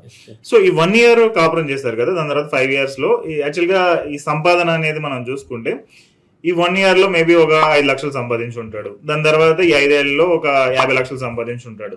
సో ఇప్పుడు మెయింటెనెన్స్ అయినా ఎలిమెంట్ అనేది ఈ 1 year మీద పడుతుందా, టోటల్ 6 years మీద పడుతుందా? అదే 8 ఫ్యాక్టర్స్ ని కన్సిడర్ చేయాలి అని చెప్పి సుప్రీంకోర్టు వారు చెప్పడం జరిగింది. అంటే ఈ 1 year కలిసి ఉన్నారు అనుకోండి, ఆ 1 year కలిసి ఉన్నప్పుడు వీళ్ళ యొక్క ఆర్థిక పరిస్థితి, సామాజిక పరిస్థితి ఏ విధంగా ఉంది, వీళ్ళ ఖర్చులు ఏ విధంగా ఉన్నాయి అని ఈ ఫ్యాక్టర్స్ అన్నిటిని పరిగణలోకి తీసుకుని ఎంత పర్మనెంట్ అలిమనీ అనేది ఫిక్స్ చేయాలి అనేది కోర్టులో విచక్షణ అధికారం. సో వాటి మీద ఆధారపడి ఉంటుంది. Okay fine. అండ్ చాలా మందికి డౌట్స్ ఉన్నాయి related. Okay, when it comes to child custody, general గా ఒక 2 పిల్లలు ఉన్న తర్వాత డైవర్స్ తీసుకోవాలి, ఒక పర్సన్ ఒక బాబు పాప ఉన్న తర్వాత డైవర్స్ తీసుకోవాలంటే జనరల్ గా ఏంటంటే మదర్ కి ఇస్తారు, అది నాకు తెలిసిన ఐడియా. ఫాదర్ కి ఇచ్చేది ఏమన్నా ఉందా? ఈక్వల్ రైట్స్ ఉంటాయండి, అట్లా అది కూడా మిత్తే. అంటే మదర్ కే ఫేవరబుల్ గా ఉంటుంది అని చెప్పి మిత్. కాకపోతే ఏంటి అంటే కనుక పిల్లల యొక్క వయస్సు అదే విధంగా వాళ్ళ యొక్క జెండర్ ని బేస్ చేసుకుని కోర్టు తీర్పు అనేది ఉంటుంది తప్ప ఆల్మోస్ట్ ఇద్దరికి సమానత్వ హక్కులు ఉంటాయి. అదే విధంగా పిల్లల యొక్క భవిష్యత్తు కూడా చాలా ఇంపార్టెంట్. అంటే వాళ్ళ యొక్క చదువు, వాళ్ళ యొక్క జీవన విధానము, వాళ్ళని పెంచే విధానము, అక్కడ ఉన్న పరిస్థితులు, సామాజిక పరిస్థితులు, ఆర్థిక పరిస్థితులు, కుటుంబ వ్యవస్థ, ఇవన్నీ కూడా పరిగణలోకి తీసుకుని ఎవరి దగ్గర కస్టడీ ఉంచాలి అని చెప్పి ఒక విధంగా ఆ విధంగా ఐదర్ వే ఎవరి దగ్గర ఉంచినా కూడా మిగిలిన వాళ్ళకి విజిటింగ్ కి రైట్స్ ఇస్తారు. అదే విధంగా ఒక మంత్ లోనో 2 months లోనో తీసుకుని వాళ్ళ దగ్గర పెట్టుకోవడానికి కూడా ఉంటుంది. బట్ ఇద్దరికి ఈక్వల్ రైట్స్ ఉంటాయి. ఓకే, కానీ ఈ సినారియోలో విజిటింగ్ రైట్స్ ఉన్నా కానీ మదర్ డినే చేయడం లేదంటే ఫాదర్ డినే చేయడం ఎక్కడో చోట జరుగుతూ ఉంటుంది కదా. సో అప్పుడు ఎలాగా, అంటే ఫోర్స్ఫుల్ గా పోలీస్ ప్రొటెక్షన్ ఉంటుంది, దానికి సంబంధించి కోర్టు ఉత్తర్వులు తీసుకోవాలి. సో అటువంటి ఇబ్బంది ఏమైనా ఉంటే కనుక ఇది అవుతుంది. ఒకవేళ అలా జరిగితే కంటెంట్ ఆఫ్ ది కోర్ట్ కూడా అవుతుంది. ఓకే, కానీ ఈ సినారియోలో ఏంటంటే మా అబ్బాయిని తీసుకెళ్లి లేదా మా అమ్మాయిని తీసుకెళ్లి వాళ్ళ ఇంట్లో పెట్టుకుని కొట్టారు లేదంటే తిట్టారు, అందుకని చెప్పి ఆయన ఇప్పుడు నుంచి వెళ్ళను అంటున్నాడు నెక్స్ట్ మంత్ నుంచి, ఈ టైప్ లో ఫాల్స్ కేసెస్ కొన్ని జరుగుతూ ఉంటాయి కదా. అప్పుడు ఎలా చేయాలి? ఇప్పుడు కొట్టకుండానే కొట్టారు అన్నారు, అప్పుడు మధ్యవర్తిత్వంగా ఆ ఇద్దరికి సంబంధించిన చుట్టాలు కానీ తెలిసిన వెల్ విషర్స్ కానీ వాళ్ళ ఇంటి దగ్గర పెట్టడం జరుగుతుందండి. Okay, majority of the cases లో. ఓకే, కానీ జనరల్ గా బాబో పాపో ఆ టైప్ లో చెప్తే, అంటే చిన్న పాప చిన్న బాబు కొంత ఇన్ఫ్లుయెన్స్ చేసే ఛాన్సెస్ ఉంటాయి. ఇప్పుడు వాళ్ళే ప్రూఫ్ అనుకున్నప్పుడు ఆ సినారియో లాగా అప్పుడు అలా చెప్పినప్పుడు ఏం జరుగుతుంది అంటే కనుక ఈ భార్యాభర్తల మీద జరిగినప్పుడు పిల్లలు ఎవరి దగ్గర ఉంటే కనుక వాళ్ళ మాట్లాడటం అనేది సహజమే. అంటే మనము ఉన్నది ఉన్నట్టుగా చెప్పాలి అని అంటే కనుక మ్యాక్సిమం ఇక్కడ దాకా పరిస్థితులు తెచ్చుకోకూడదు. ఓకే, తెచ్చుకుంటే కనుక ఇంకా అది ఏం చేయలేనటువంటి పరిస్థితి. ఇంకొకటి నేను ఫేస్బుక్లోనే ఇన్స్టాగ్రామ్లోనే ఒక చోట చదివా, ఐ థింక్ ఒక పర్సన్ ఆయన ఏంటంటే ఐ థింక్ కార్ డ్రైవింగ్ చేసుకుంటూ వెళ్ళొస్తూ ఉంటాడు. వైఫ్ వచ్చేటప్పటికి extra marital affair and maintain చేస్తుంది. ఆ పాప ఏజ్ వచ్చేటప్పటికి 12 years 13 years ఆ ఏజ్ మాట. పాపకు తెలుసు అమ్మ ఇలా డిఫరెంట్ గా మ్యారిటల్ అఫైర్ మెయింటైన్ చేస్తుందని పాపకు తెలుసు. సో పాప డాడీతో చెప్పుకొని ఉండడానికి ఆవిడ డబ్బులు ఇచ్చేది. ఓకే, దాని తర్వాత ఒక రోజు ఆయన డ్యూటీ నుంచి సగంలో వెనక్కి రావడం ఏదో జరిగితే రెడ్ హ్యాండెడ్ గా ఆవిడ దొరికేసింది, వైఫ్ వేరే వాళ్ళతో దొరికింది. దొరికితే రిలేటెడ్ ఫైట్ అది జరుగుతుంది, జనరల్ గా జరిగే గొడవలు అన్ని జరిగిన తర్వాత వైఫ్ వాళ్ళ కూతురుతోటి ఫాదర్ మీద నన్ను అబ్యూస్ చేస్తున్నాడని ఒక కేసు పెట్టించింది. ఏది, ఫాదర్ నన్ను మిస్బిహేవ్ చేస్తున్నాడు నాతో అని చెప్పి. ఇప్పుడు దీన్ని ప్రూవ్ చేసుకోవడానికి ఫాదర్ డాటర్ అంటే దాన్ని ప్రూవ్ చేయడానికి ఏమీ లేదు. అండ్ ఇక్కడ మదర్ ఇన్ఫ్లుయెన్స్ మూలంగా అండ్ ఫాదర్ మీద పెట్టాడు. అఫ్ కోర్స్ ఇంకా ఆయన డ్రైవింగ్ ఆపేసి కార్ అమ్ముకోవడం, ఈఎంఐలు ఎన్నున్నా అన్ని ఆయన హ్యాండిల్ చేయడం ఈ టైప్ లో జరిగింది. దాని తర్వాత ఐ థింక్ 5 ఏళ్ళ తర్వాత 6 ఏళ్ళ తర్వాత అది ఇన్నోసెన్స్ ప్రూవ్ అయింది. మళ్ళీ ఆ డాక్టర్ వెళ్ళి చెప్పడం ఏదో జరిగింది. బట్ ఈ 5 ఏళ్ళు చూసుకుంటే లైఫ్ మొత్తం పోయింది. సో అది ఎలా హ్యాండిల్ చేయాలి యూజువల్ గా అలా జరిగినప్పుడు కాంపన్సేషన్ అనేది క్లెయిమ్ చేస్తూ ఉంటారు. కోర్ట్సే అటు జరిగినప్పుడు ఆబ్వియస్లీ కోర్ట్స్ కూడా సిఆర్పిసి కోర్ట్స్ పవర్ ఉంది కాబట్టి ఎవరైతే కనుక ఈ విధంగా ఫాల్స్ కేసు పెట్టారో కంప్లైంట్ కి కాంపన్సేషన్ పే చేయాలి టు ది అంటే అక్యూజర్ గా పిలువబడుతున్న వ్యక్తికి అని చెప్పడం జరుగుతుంది. అయితే ఇటువంటి ఏ విధంగా ప్రూవ్ చేయాలి అని అంటే కనుక ట్రయల్లో మాత్రమే ప్రూవ్ చేయాల్సిన అంశాలండి ఇవన్నీ. అదే విధంగా ఇనిషియల్ గా అరెస్ట్ కాకుండా ఉండాలి అని అంటే కనుక యాంటిసిపేటరీ బెయిల్ కానీ లేదు అని అంటే కనుక క్వాష్ కానీ 482 ఇన్హెరెంట్ పవర్స్ లో క్వాష్ కానీ హైకోర్టులోకి వెళ్ళినప్పుడు దానికి సంబంధించిన జడ్జిమెంట్స్ అవన్నీ పెట్టి ఈ విధంగా ఉంది ఈ విధంగా అని చెప్పి ఎవిడెన్సెస్ ఏముంటాయి కనుక ఆ ఎవిడెన్సెస్ పెట్టి అప్పుడు రక్షణ పొందడం అనేది ప్రధానమైన కర్తవ్యం. బట్ ఇదంతా చాలా ఎక్స్పెన్సివ్ గా ఉంటుంది కదా. మామూలుగా middle class and lower middle class people అందుకోలేరు, చాలా కష్టం అది. అండ్ ఈవెన్ ఈ రిలేటెడ్ ప్రూవల్ చేయాలన్నా ఆల్మోస్ట్ ఇంపాసిబుల్. సో ఈ సినారియోని ఎలా చూడాలి అసలు? ఎలా చూడాలి అని అంటే కనుక వీటికి సంబంధించి కూడా ఒక కఠినమైన చట్టాలు తీసుకురావాల్సిన ఆవశ్యకత ఏర్పడుతుంది అని చెప్పి నేను కూడా భావిస్తున్నాను. ఎందుకు అని అంటే కనుక సరే ఒక ప్రాపర్ ట్రయల్ జరుగుతుంది, ట్రయల్ జరిగిన తర్వాత అతను నిందితుడు కాదు నిరపరాధి అని చెప్పి కోర్టు ద్వారా బయటికి వస్తాడు. కానీ ఈ టైం అంటే 5 సంవత్సరాలు 10 సంవత్సరాల్లో అతని యొక్క జీవితం అనేది నాశనం అయిపోతుంది. కొంతమంది సెన్సిటివ్ పర్సన్స్ ఏం చేస్తారు అంటే కనుక సూసైడ్ చేసుకుని కూడా చనిపోవడం జరుగుతుంది. అంటే ఇంత పెద్ద నింద నా మీద వేశారు అని చెప్పాను. సెన్సిటివ్ ఉన్నప్పుడు ఏం చేయలేం కదా. సో కాబట్టి వీటిని కట్టడి చేయడానికి కొన్ని కఠినమైన చట్టాలు అయితే కనుక అవసరం ఏర్పడింది. ప్రిలిమినరీ ఎంక్వైరీ అనేది చేయాల్సిన అంటే ఈ ఫ్యామిలీకి సంబంధించి ఫ్యామిలీ డిస్ప్యూట్స్ ఉన్నప్పుడు వీటికి సంబంధించి ఒక ప్రిలిమినరీ ఎంక్వైరీ అంటే ఒక కంప్లైంట్ ఎఫ్ఐఆర్ రిజిస్టర్ చేసే ముందు ప్రాథమికంగా విచారణ అనేది చేపట్టాల్సిన అవసరం ఉంది. సో దాంట్లో క్లియర్ గా అంటే ట్రయల్ అప్పుడు ఏదైతే గనక కంప్లైంట్ ని బోన్ లో కూర్చోబెట్టి అడుగుతారో అదే ఒక ఇన్వెస్టిగేషన్ ఆఫీసర్ వెళ్ళి ఆ సీన్ ఆఫ్ అఫెన్స్ వెళ్ళి వాళ్ళని ఎంక్వైరీ చేసినప్పుడు క్లియర్ గా వాళ్ళు చెప్పేస్తారు ఏం జరిగింది ఏంటి అని చెప్పి. ఇప్పుడు తల్లిని పక్కన కూర్చోబెట్టి కూతురుని కూర్చోబెట్టి ఒక పోలీస్ అధికారి వెళ్ళి అడిగినప్పుడు నిజం బయటపడిపోతుంది, దాంట్లో ఎటువంటి డౌట్ లేదు. సో అటువంటి ప్రిలిమినరీ ఎంక్వైరీ అనేది చేస్తే బాగుంటుంది. ఇప్పుడు ఇందులో ఎవరు మనం రాంగ్ గా చూడాలి, ఎందుకంటే కూతురునా లేదంటే వైఫ్ నా?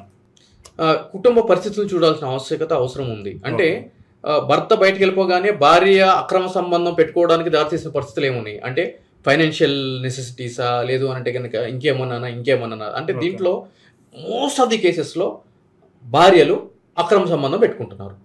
ఎందుకు పెట్టుకుంటున్నారు అది అడిగితేనే ఇవన్నీ కూడా అరైజ్ అవుతున్నాయి. అంటే ఫాల్స్ కేసెస్ పెట్టడం ఇవన్నీ ప్రధానమైన కారణం ఏంటి అని అంటే గనక స్తోమతకు మించి ఖర్చులు పెట్టడము, స్తోమతకు మించి ఎక్కువ చేయడము. లైక్ అంటే ఈ రోజు ఒక సంపాదన 100 రూపాయలు ఉంది అని అంటే గనక ఒక 200 రూపాయలు ఖర్చు చేసే విధంగా లైఫ్ స్టైల్ ని చూపించడము. అంటే ఒక సాటర్డే సండే ఒక సినిమాకి వెళ్ళాలి, లేదు అంటే గనక ఒక షాపింగ్ మాల్ కి వెళ్ళాలి, లేదు అని అంటే కనుక ఒక బయట ఏదో కొత్త ప్రదేశానికి వెళ్ళాలి అని చెప్పి భర్త భార్యని ఆ విధంగా నేను తీసుకుని వెళ్ళాలి అని చెప్పి అనుకున్నప్పుడు వారం మొదటి నుంచి కూడా వారం చివరి వరకు కూడా పగలు రాత్రి తేడా తెలియకుండా భర్త బయటికి వెళ్ళి పనిచేసి తీసుకొచ్చిన డబ్బులతోటి భార్యని బయటకు తీసుకెళ్ళాం కదా సంతోష పెట్టేశామని అనుకుంటే కనుక మరి మిగిలిన 6 రోజులు కరెక్ట్ మిగిలిన 6 రోజులు చాలా ఇబ్బంది. ఆమె ఏం చేయాలి ఒంటరిగా?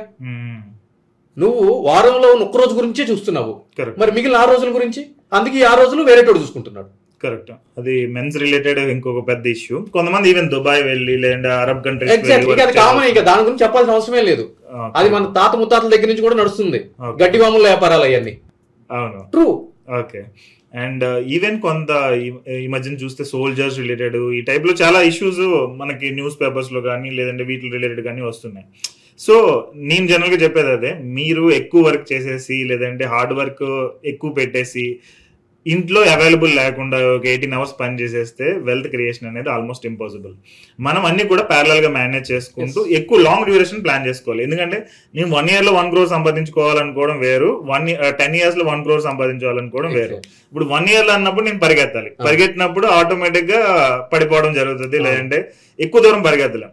బట్ 10 years అని అనుకున్నప్పుడు మనం స్లోగా వర్క్ చేయడం అనేది జనరల్ గా జరుగుతుంది. అండ్ ఈవెన్ నేను బిలీవ్ చేసేది కూడా అది ఇంపార్టెంట్. ఎందుకంటే మన ఫ్యామిలీని వదిలేసి మనం ఎంత డబ్బులు సంపాదించినా కానీ అది వేస్ట్. ఇప్పుడు దుబాయ్ వెళ్ళిపోయో లేదంటే అమెరికా వెళ్ళిపోయో వైఫ్ని ఇక్కడ వదిలేసి కుదిరితే ఇద్దరు వెళ్ళండి, లేదు అంటే ఇక్కడే ఇద్దరు ఉండండి, అంతే తప్ప వదిలేసి వెళ్ళి చేయడం అనేది కరెక్ట్ కాదు. ఎగ్జాక్ట్లీ. ఎందుకంటే ఇప్పుడు పెళ్లి అనేది అంటే ఇద్దరు వ్యక్తుల మధ్య ఉండే సాన్నిహిత్యం, అదే ప్రేమ. కరెక్ట్. అదే జీవితం, అదే సంతానం. ఆ ప్రైమ్ ఎక్స్పెక్టేషన్ మిస్ అవుతున్నప్పుడు అది అక్రమ సంబంధాలు దారిపోతే దేనికి దారితీస్తుంది? మొత్తం ఫ్యామిలీ మొత్తం అయిపోయినట్టే కదా. ఫ్యామిలీ అయిపోయింది, ఫైనాన్షియల్ కూడా అయిపోయింది. ఇప్పుడు ఆమెకు ఒక కష్టం వస్తుంది, లేదంటే గనక ఒక సంతోషం వస్తుంది, షేర్ చేసుకోవడానికి ఒక వ్యక్తి కావాలి. కరెక్ట్.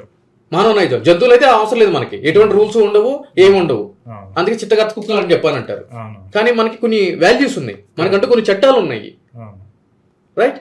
సో ఆ ఎమోషన్స్ షేర్ చేసుకోవాలి అని అంటే గనక మనం అనుకున్న వ్యక్తి కావాలిగా.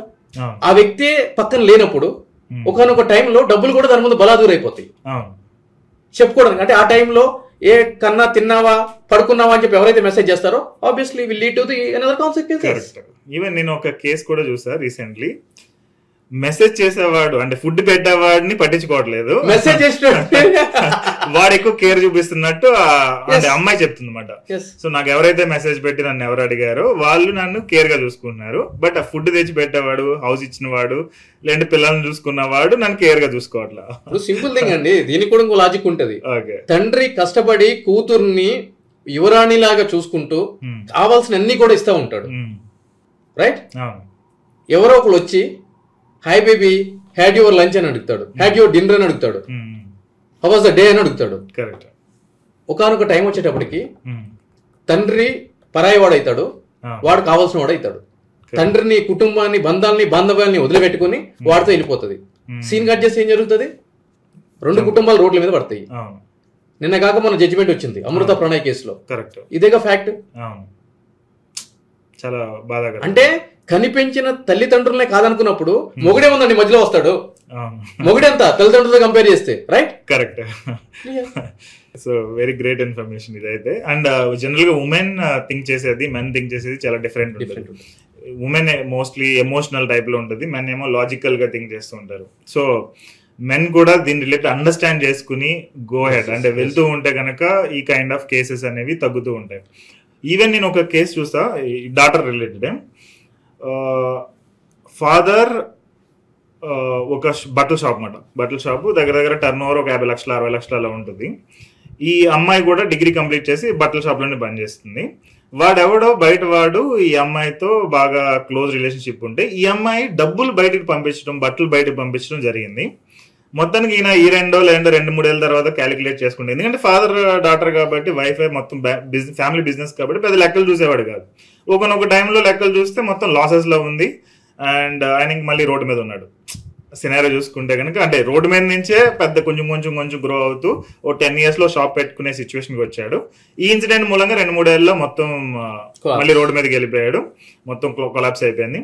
అండ్ ఎవడైతే ప్రేమించాడో వాడు డబ్బులు తీసుకున్న తర్వాత ఈ అమ్మాయిని వదిలేశాడు. మొత్తం లైఫ్ మొత్తం స్పాయిల్ అయిపోయింది.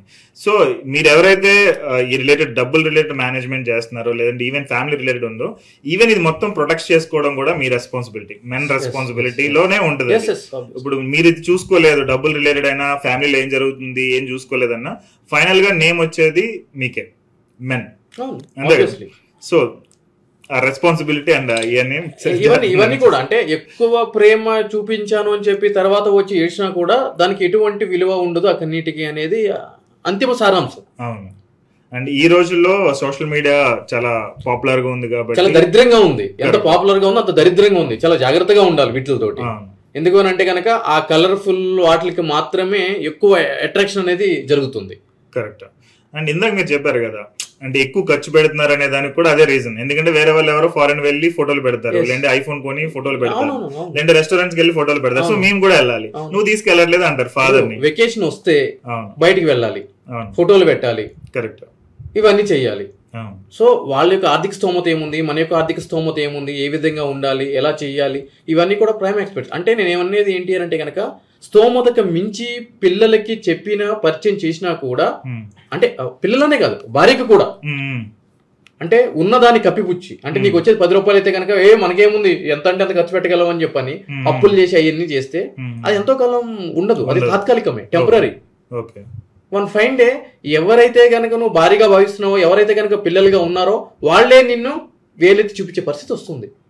దానికి కారణం పూర్తిగా నువ్వే, వాళ్ళు కాదు. ఎందుకంటే వాళ్ళ యొక్క మైండ్ సెట్ ఆ విధంగా మార్చింది, కరెక్ట్, ముందుకు నడిపించింది నువ్వే కదా. కానీ ఇక్కడ ఎక్స్పెక్టేషన్స్ అనేది బయట వాళ్ళు సెట్ చేస్తున్నారు కదా. ఎగ్జాంపుల్ స్కూల్కి వెళ్తారు, పక్కన వాడు సైకిల్ కొంటాడు, వీడి దగ్గర సైకిల్ ఉండదు.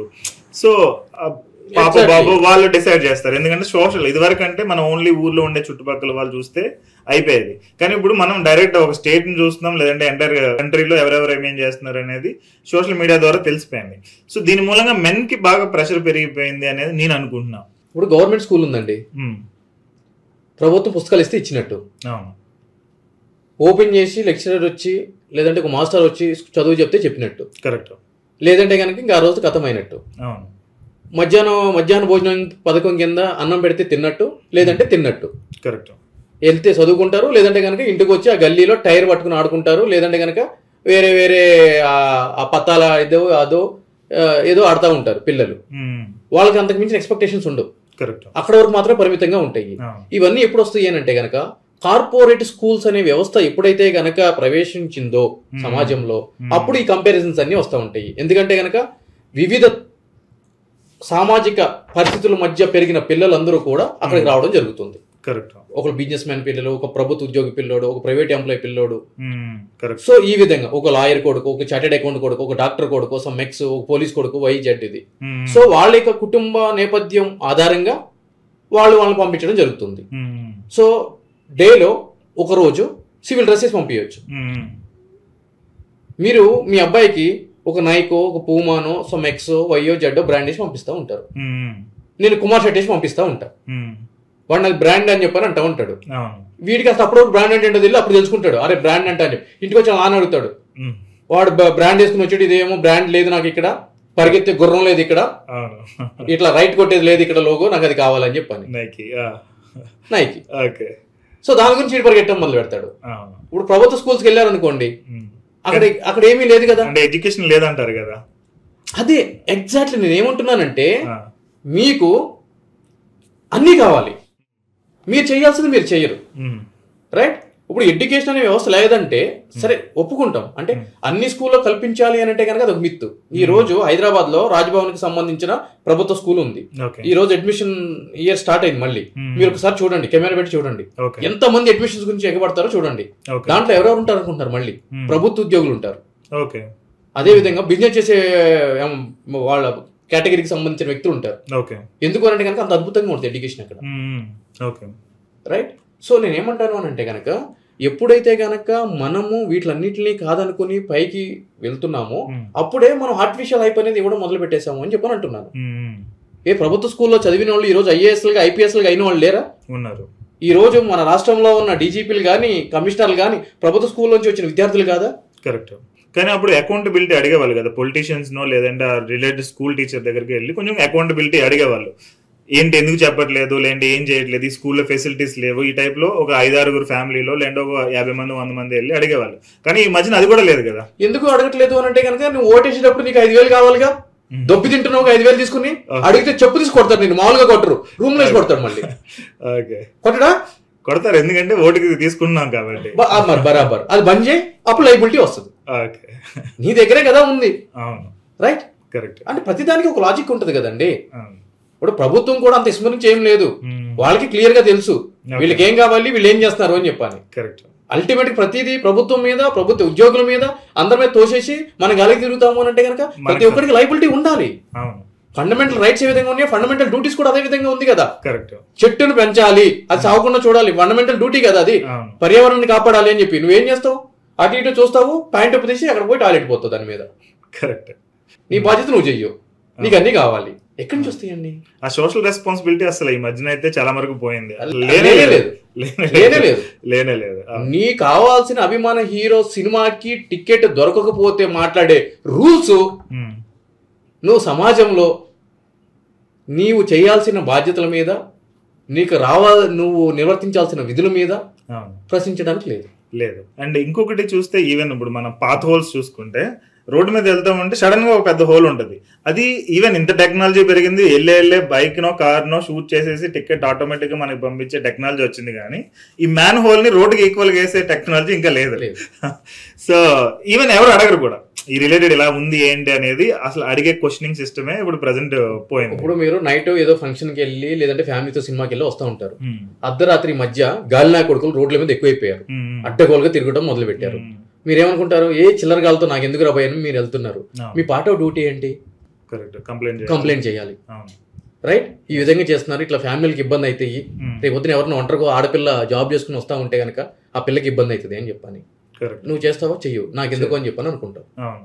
సోషల్ రెస్పాన్సిబిలిటీ అంటే నాకు ఏదైనా జరిగితే నేను పట్టించుకుంటున్నా తప్ప వేరే వాళ్ళకి ఏదైనా జరుగుతుందేమో అనేది ఆ కాన్షియస్నెస్ అనేది పీపుల్ లో పోయింది. దౌర్భాగ్యం ఏంటంటేనండి, వాడింట్లో జరిగిన వాడు పట్టించుకోవట్లేదు, ఇవాళ రేపు ఎవడన్నా వచ్చి నాకు చేస్తాడేమో అని చెప్పి వెయిట్ చేస్తున్నాడు. అంత దారుణం అయిపోయింది ఈ రోజు పరిస్థితి. ఈ ఓటుకి ఏదైనా చూసుకుంటే 5,000 సంవత్సరానికి అంటే అదే 5 సంవత్సరాలు కలిపి 5,000 అంటే సంవత్సరానికి 1,000 రూపాయలు. బట్ ఇక్కడ వీడి ఎడ్యుకేషన్ మీద పెట్టేదే ₹1,00,000 పైన ఉంటుంది. హెల్త్ ఎడ్యుకేషన్ హెల్త్ వస్తే ప్రభుత్వ హాస్పిటల్కి ఎవరైనా వెళ్తున్నారా? అసలు వెళ్ళడానికి లేదు కాదు కదా, ప్రైవేట్ హాస్పిటల్కి వెళ్తున్నారుగా. మినిమం ₹300 కన్సల్టేషన్ ఫీజు కదా. కరెక్ట్. మెడిసిన్ కాస్టే మినిమం ₹2,000 అవుతుంది కదా. ఈ రోజు ఫీవర్ గానీ కాఫ్ గానీ కోల్డ్ గానీ మెడిసిన్ తీసుకోవాలి అంటే కనుక ₹2,000 అవుతుంది minimum. Correct. Minimum 10 days course వాడమంటున్నాడు డాక్టర్. హెల్త్ అంటే భయం కదా, అది కూడా దగ్గు జలుబు స్టార్ట్ అయిన వెంటనే వెళ్ళం మనం, అదొక 1 రోజులు 10 రోజులు టైం పాస్ చేయాలి, అది విపరీతంగా అవ్వాలి. మనకు వచ్చిన సామ వేద అన్ని మందులు వాడతాం మనం. కరెక్ట్. అమ్మ ఇదేదో కథ వేరేలాగా ఉందన్నప్పుడు మాత్రమే పోతాం మనం. ఏ కరోనా కన్ఫర్మ్ అయిపోయి ముందే వెళ్తాం కదా. కరెక్ట్. సో సోషల్ రెస్పాన్సిబిలిటీ అనేది పెరగడం one of the important thing. And రెండోది వర్క్ రిలేటెడ్ చూసుకుంటే, ఇప్పుడు అగైన్ మళ్ళీ లీగల్ రిలేటెడ్ చూస్తే work related some sexual harassment cases అనేవి జనరల్గా జరుగుతూ ఉంటాయి. సో ఇలా జరిగినప్పుడు ఈ పర్సన్ చేయలేదు, చేశాడు. ఎగ్జాంపుల్ మనం చూసుకుంటే ఒక 20-30 years బ్యాక్ ఒక ఫోటో ఉంటే అది ప్రూఫ్ కింద కన్సిడర్ చేసేవాళ్ళు. ఇప్పుడు ఫోటో అంటే అది ఫేక్ అయి ఉండొచ్చు, అది కన్ఫర్మ్ అయిపోయింది టెక్నాలజీ. ఈవెన్ వీడియో ఇప్పుడు 5 years back 3 years back or 6 years back చూసుకుంటే వీడియో అనేది ఒక ప్రూఫ్ ఉండేది. ఇప్పుడు ఈవెన్ వీడియోని నమ్మలేం, ఏ టెక్నాలజీ అన్నీ వచ్చేసి. ఇప్పుడు ఈ ప్రూఫ్ కింద ఏముంది? అండ్ మెజారిటీ కాన్వర్సేషన్స్ ఇప్పుడు జరిగేది వాట్సాప్ లో కానీ లేదంటే ఆన్లైన్ డేటింగ్ యాప్స్ లో కానీ చాటింగ్స్ లో కానీ ఇలా జనరల్ గా జరుగుతూ ఉంటాయి. ఈ సినారియోలో how we prove sexual harassment at work place అనేది చాలా పెద్ద విషయము. అదే విధంగా దీనికి సంబంధించి సుప్రీంకోర్టు విశాఖ వర్సెస్ రాజస్థాన్ అనే కేసులో కూడా ఈ యొక్క వర్క్ ప్లేసుల్లో ఈ యొక్క సెక్సువల్ హెరాస్మెంట్ డీల్ చేయడానికి ఒక కమిటీని ఫామ్ చేయాలి. ఆ కమిటీలో ఒక సోషల్ అవేర్నెస్ ఉన్న వ్యక్తి కావాలి, అదేవిధంగా లీగల్ రైట్స్ తెలిసిన ఒక వ్యక్తి కావాలి, అదేవిధంగా ఆ యొక్క కంపెనీలో హై స్థాయిలో పనిచేసే పొజిషన్ లో ఉన్న ఒక వ్యక్తిని చైర్మన్ గా పెట్టాలి. సో ఆ కమిటీ ఎవరైతే గనక దానికి సంబంధించి అసలు సెక్సువల్ హెరాస్మెంట్ అంటే ఏంటి అని చెప్పని ఎప్పటికప్పుడు ఫ్రమ్ టైం టు టైం వాళ్ళకి అవేర్నెస్ క్రియేట్ చేయాలి. సో కంప్లైంట్ ఇవ్వడానికి ముందుకు వచ్చే విధంగా వాళ్ళలో మనోధైర్యం కల్పించాలి అని చెప్పని కొన్ని రూల్స్ ని ఫ్రేమ్ చేయడం జరిగింది. దాన్ని బేస్ చేసుకుని ఒక చట్టం కూడా తీసుకురావడం జరిగింది. దాని ప్రకారం ప్రతి ఒక్క కంపెనీలో కూడా ఈవెన్ మా హైకోర్టులో కూడా ఒక సెక్సువల్ హెరాస్మెంట్ కమిటీ ఉంటది. దానికి సంబంధించి అన్ని కూడా ఆ కమిటీ అనేది చూస్తుంది. సో మీరు అన్నట్టు ఈ విధంగా ఇప్పుడు మీరు నన్ను సెక్సువల్ గా హెరాస్ చేశారు, ఆ విధంగా గెస్చర్ చేశారు, లేదంటే బ్యాడ్ టచ్ చేశారు, ఇటువంటి అన్ని ఉన్నప్పుడు సో ఆ కమిటీ చైర్మన్ ఎవరైతే ఉంటారో ఆ కంపెనీకి సంబంధించి వాళ్ళకి ముందుగా కంప్లైంట్ అనేది ఇవ్వటం జరుగుతుంది. ఆ కమిటీ ఏం చేస్తుంది అని అంటే గనక ఫస్ట్ కంప్లైంట్ వర్షన్ తీసుకుంటది. దాని తర్వాత ఎవరి మీద అయితే కనుక ఎలిగేషన్ వచ్చిందో వాళ్ళకి వర్షన్ తీసుకుంటది. దానికి సంబంధించి వాళ్ళ స్థాయిలో వాళ్ళు ఎంక్వైరీ ఇన్వెస్టిగేషన్ అనేది చేయడం జరుగుతుంది. చేసిన తర్వాత ఒక కంక్లూషన్కి వచ్చిన తర్వాత వాళ్ళకి సఫిషియంట్ ఎవిడెన్సెస్ వచ్చిన తర్వాత ఇది రైట్ అని చెప్పి తెలిసిన తర్వాత వాళ్ళు ఏం చేస్తారంటే కనుక ఆ కంప్లైంట్ ని కన్సర్న్ పోలీస్ స్టేషన్ కి as well district women cell కి కలెక్టర్ ఆఫీస్ కి ఫార్వర్డ్ చేస్తారు. బేసింగ్ ఆన్ దట్ ఒక ఎఫ్ఐఆర్ అనేది రిజిస్టర్ అవడం జరుగుతుంది. దీనికి ఒక ప్రొసీజర్ ఉంది. దౌర్భాగ్యం ఏంటి అంటే కనుక ఇప్పటికీ కూడా దాని మీద అవగాహన లేదు ఎవరికి లేదు. Of course corporate companies level 5 companies లో okay, but mid range okay అంటే వాళ్ళు నా దగ్గరికి వచ్చి ఎన్నో కార్పొరేట్ కంపెనీస్ జస్ట్ మేము పెట్టినామని చెప్తాము, మీరు ఒక లెటర్ మీద మాకు లీగల్ గైడెన్స్ ఇస్తున్నారని చెప్పి ఇవ్వండి అని చెప్పి మా దగ్గరికి వస్తూ ఉంటారు. జస్ట్ పెట్టామని చెప్పి టైం పాస్ చేయడానికి వాళ్ళు బెటర్ ప్రాక్టికల్ గా. నాకు ఐడియా లేదు, ఎందుకంటే అవేర్నెస్ ప్రోగ్రామ్స్ ఈమెయిల్స్ అయితే కార్పొరేట్ లో ఉన్నప్పుడు నేను వర్క్ చేసేటప్పుడు నాకు వచ్చాయి. ఓకే, సో ఇది ఫాల్స్ కేసు అయితే కనుక అది ప్రూఫ్ అయితే okay, but what is the proof currently? ఎందుకంటే ఇప్పుడు ప్రెసెంట్ ఇమేజెస్ వీడియోస్ అన్ని కూడా 65P సర్టిఫికేట్ అని చెప్పి ఇండియన్ ఎవిడెన్స్ యాక్ట్ లో ఉండేదండి. ఇప్పుడు అది భారతీయ సాక్ష్యాధిరామం అని చెప్పి అయ్యింది. సో దానికి సంబంధించి మీరు ఏదైతే గనక వీడియో తీస్తున్నారో ఆ వీడియోకి సంబంధించి ఏ డివైస్ లో తీశారో ఏంటి అని చెప్పి ఆ వీడియో ప్రొవైడ్ చేసిన సర్టిఫికేషన్ అనేది ఇవ్వాలి. సో ఇచ్చిన తర్వాత ఏం చేస్తారంటే కనుక ఆ వీడియోని FSL కి పంపించడం జరుగుతుంది, ఫోరెన్సిక్ సైన్స్ ల్యాబొరేటరీకి పంపించడం జరుగుతుంది. సో అది ఎడిటెడా కాదా అని చెప్పి FSL రిపోర్ట్ వస్తుంది. ఆ FSL రిపోర్ట్ బేస్ చేసుకుని అది ఎవిడెన్స్ కి తీసుకోవాలా వద్దా అని చెప్పి కూడా ప్రూవ్ అయ్యడం జరుగుతుంది. ఆబ్వియస్లీ ఎందుకు అంటే కనుక ఇప్పుడు క్రైమ్ ఏ విధంగా ఉందో దాన్ని ప్రూవ్ చేయాల్సిన విధానం కూడా అంతకు మించి మనం ముందుకు వెళ్లాల్సిన ఆవశ్యకత ఉంది కదండి. సో ఎందుకు అంటే కనుక ఈ రోజు ప్రతిదీ ఎడిట్ చేస్తున్నారు మీరు అన్నట్టు. సో మనం తెలుసుకోలేకపోతున్నాం ఏది నిజం ఏది అబద్ధం అని చెప్పని. కానీ మీన్ వైల్ మనం చూసుకుంటే ఇప్పుడు నేను ఇంకొక కేసు విన్నా, జూబ్లీ హిల్స్ స్కూల్లో, జూబ్లీ హిల్స్ ఏరియాలో నాకు ఐడియా లేదు, మెయిడ్ ని చైర్మన్ హెరాస్ చేశాడు, అది ఒక కేసు. దాని తర్వాత ఏమైంది, ఫ్యామిలీ ఆయనకి సపోర్ట్ చేస్తున్నారు, చైర్మన్ కి సపోర్ట్ చేస్తున్నారు అనేది కేసు. అది తర్వాత ఏమైందని నేను ట్రాక్ చేయలేదు. బట్ నేను అనుకున్నది అసలు మెయిడ్ ని ఎందుకు చేస్తాడు, ఒక చైర్మన్ ఒక పెద్ద పదవిలో ఉండేవాడు మెయిడ్ ని ఎందుకు చేస్తాడు? జనరల్ గా ఏదైనా గొడవ జరిగితే, ఏదైనా డబ్బులు దొంగతనమో ఏదైనా జరిగినప్పుడు వీళ్ళ మీద ధరిస్తే వీళ్ళు కేసు ఫైల్ చేసే ఛాన్సెస్ ఉంటాయి యూజువల్. దాన్ని ఎలా ప్రూవ్ చేసుకుంటాడు? ఇప్పుడు నా మీద హెరాస్మెంట్ చేశాడు, సెక్సువల్ హెరాస్మెంట్, ఏదైనా ఫ్యామిలీ సపోర్ట్ చేస్తుందని అంటారు. సో ప్రూవ్ చేసుకోవడానికి అసలు పాత ఏముంది? మామూలుగా ఎంక్వైరీస్ ఇవన్నీ ట్రయల్ ఫేస్ చేయాలి, ట్రయల్ ఫేస్ చేయాలి. ఎందుకంటే కనుక కంప్లైంట్ లో ఉన్నప్పుడు ఎంత పెద్ద నేరస్తుడైనా కూడా తప్పు చేసినప్పుడు అది తప్పు అని చెప్పి ప్రాసిక్యూషన్ ప్రూవ్ చేయడానికి కావాల్సిన ఆధారాలు విడిచిపెట్టి పోతాడు. ఓకే. సో ఇవన్నీ కూడా ట్రయల్లో తెలియాల్సిన అంశాలు. ఓకే. అంటే ఎవరైతే కంప్లైంట్ ఇచ్చిందో ఆమెని డిఫెన్స్ కౌన్సిల్ క్రాస్ చేస్తాడు. సో చేసినప్పుడు నిజాలు అనేవి ఆబ్వియస్లీ బయటకు వస్తాయి. దానికి సంబంధించిన ఎవిడెన్సెస్ కూడా ప్రొడ్యూస్ చేయాల్సిన ఆవశ్యకత ఉంటది. ఇది ఈ జూబ్లీ హిల్స్ ఈ కేసు మనం చూసుకుంటే ఆయన చేశాడా లేదా అనేది పక్కన పెడితే, ఫస్ట్ ఆఫ్ ఆల్ అది TV9 లో కానీ, ABN లో కానీ, ఇంకొక 10 న్యూస్ ఛానల్స్ లో వచ్చేసింది ఆల్రెడీ. ఈ రిలేటెడ్ కేసు ఫైల్ అయింది కాదు, మృగాడు ఈ టైప్ ఆఫ్ వర్డ్స్ తోటి వచ్చేసింది ఆల్రెడీ. దీని తర్వాత ఇన్నోసెంట్ కింద ప్రూఫ్ అయింది. ఇప్పుడు దీని రిలేటెడ్ మనం చేయడానికి ఏముంది? ఎందుకంటే మేజర్ డ్యామేజ్ అనేది కేసు కాదు. ఇప్పుడు సోషల్లో మన పరువు గురించి కానీ, మన గుడ్ నేమ్ గురించి కానీ ఆల్రెడీ పోయింది ఇక్కడ. ఇప్పుడు దీన్ని ఎలా చూడాలి? A person first to be innocent till his guilt is proven అని చెప్పని ఒక సెటిల్ ప్రిన్స్ ఆఫ్ లా ఉంటుందండి. అంటే సంబంధించిన కోర్టు ప్రాపర్ ట్రయల్ చేసి ఇతడు దోషి అని చెప్పేంత వరకు కూడా అతన్ని నిందితుడిగా భావించకూడదు అని చెప్పి ఆ ప్రిన్సిపల్. మీరు అన్నట్టు ఒక కేసు అవగానే ఇది ఏం జరుగుతుంది అంటే కనుక పై స్థాయిలో ఉన్న వాళ్ళ మీద ఈ విధమైన ఆరోపణలు వచ్చినప్పుడు ఇమీడియట్లీ అన్ని టీవీ ఛానల్లో డిబేట్లు పెట్టాలి, మృగాడు అని చెప్పానంటారు, అదంటారు, ఇదంటారు, వాడికి ఆ క్యారెక్టర్ ఉందంటారు, ఈ క్యారెక్టర్ ఉందంటారు. నేనేం చెప్తున్నాను అని అంటే కనుక అసలు వాటిని పట్టించుకోవాల్సిన అవసరమో ఆవశ్యకత మనకు లేదు అని చెప్పని అంటున్నాను. ఈ రోజు పబ్లిసిటీకి కొన్ని వేల కోట్లు ఖర్చు పెడుతున్నారు. మీకు తెలుసు, ఫైనాన్స్ దాంట్లో ఉన్నారు కాబట్టి. అంటే పొలిటికల్ లో గానీ, ఒక బ్రాండింగ్ చేయడానికి గానీ, వీటికి గానీ పబ్లిసిటీ చేయాలి అని అంటే కనుక కొన్ని కోట్ల రూపాయలు అవుతున్నాయి. అటువంటిది సింగిల్ పెన్ని ఇన్వెస్ట్ చేయకుండా వాళ్ళు మనకు బ్రాండింగ్ ఇస్తున్నారుగా. కరెక్ట్. బట్ బ్యాడ్ బ్రాండింగ్ కదా అది. ఏ బ్రాండింగ్ అయితే ఉంది? ఈ రోజు తప్పులు డిసైడ్ చేయడానికి మీరెవరు, నేనెవరు? నువ్వు పత్తిత్వా చెప్పడానికి? నీ మీద పెట్రోల్ వ్యవస్థ నువ్వు తగలవడవా? నువ్వు పత్తిత్వా? కాదు కదా. ఎవడు పత్తిత్ ఇక్కడ? కానీ ఇప్పుడు న్యూస్ ఛానల్స్ చూసుకుంటే గనక తప్పు చేసినప్పుడు, లేదంటే తప్పు ఇలా జరిగిందని చెప్పేటప్పుడు ఉన్న పబ్లిసిటీ ఇన్నోసెన్స్ అయిన తర్వాత లేదు. అవును, కరెక్ట్. సో దీని రిలేటెడ్ మనం న్యూస్ ఛానల్స్ మీద ఏమైనా యాక్షన్ తీసుకోవడానికి ఉందా? గాగార్డర్ అని చెప్పని ఉంటుందండి. దానికి సంబంధించి ఏదైనా సరే ఒక విషయము ఈ విధంగా ఒక ఆరోపణ మన మీదకి వచ్చినప్పుడు నాకు సంబంధించి ఈ విధంగా ప్రోపగండా గానీ, ఇటువంటి ప్రమోషన్స్ కానీ, ఇటువంటి న్యూస్ కానీ పబ్లిష్ చేయకుండా సంబంధించిన వాళ్ళని నిరోధించండి అని చెప్పని సివిల్ కోర్టులో కానీ, హైకోర్టు అప్రోచ్ అయ్యి కానీ తీసుకునే ఆర్డర్ని గాగ్ ఆర్డర్ అని చెప్పానంటారు. సో ఆర్డర్ తీసుకుంటే కనుక ఇంకా అట్లా చేయడానికి ఏముండదు. మన గురించి అసలు మాట్లాడడానికి లేదు. మాట్లాడితే అది కంటెంట్ ఆఫ్ ది కోర్ట్ అవుతుంది. ఓకే. బట్ దీని రిలేటెడ్ అవేర్నెస్ చాలా తక్కువ మందికి ఉంటుంది. అంటే పై స్థాయిలో ఉన్న వాళ్ళకి ఉందండి. పై స్థాయిలో ఉన్న వాళ్ళకి ఉంది. ఇప్పుడు వైఎస్ వివేకానంద రెడ్డి గారు చనిపోయినప్పుడు ఆంధ్రప్రదేశ్ లో ఎలక్షన్స్ టైం అండి. Last time seems 2019 right. ఆ టైంలో దీన్ని ఒక ప్రధానమైన అస్త్రం కింద ఎంచుకున్నారు ప్రతి ఒక్కళ్ళు. సో వాళ్ళకు హైకోర్టుకి వెళ్ళడం జరిగింది. దీని గురించి మాట్లాడొద్దు అని చెప్పి వివేకానంద కుటుంబ సభ్యులు హైకోర్టుకి వెళ్తే హైకోర్టు గాగ్ ఆర్డర్ అనేది పాస్ చేయడం జరిగింది. అదే విధంగా ఆంధ్రప్రదేశ్ లో వైఎస్ఆర్సీపీ గవర్నమెంట్ అధికారంలో ఉన్నప్పుడు చీఫ్ జస్టిస్ ఆఫ్ ఇండియాగా అవబోతున్న రమణ గారి కుటుంబానికి సంబంధించి, అదే విధంగా ఫార్మర్ అడ్వకేట్ జనరల్ గారికి సంబంధించి కేసులు బుక్ అవడం జరిగింది. సో దానికి సంబంధించి కూడా ఎటువంటి ప్రొపగండా చేయకూడదు అని చెప్పి హైకోర్టు అనేది ఆర్డర్ ఇవ్వడం జరిగిందండి. సో ఇవన్నీ క్వైట్ కామన్. అంటే పై స్థాయిలో ఉన్న వాళ్ళకి తెలుసండి, వాళ్ళు తెచ్చేసుకుంటారు.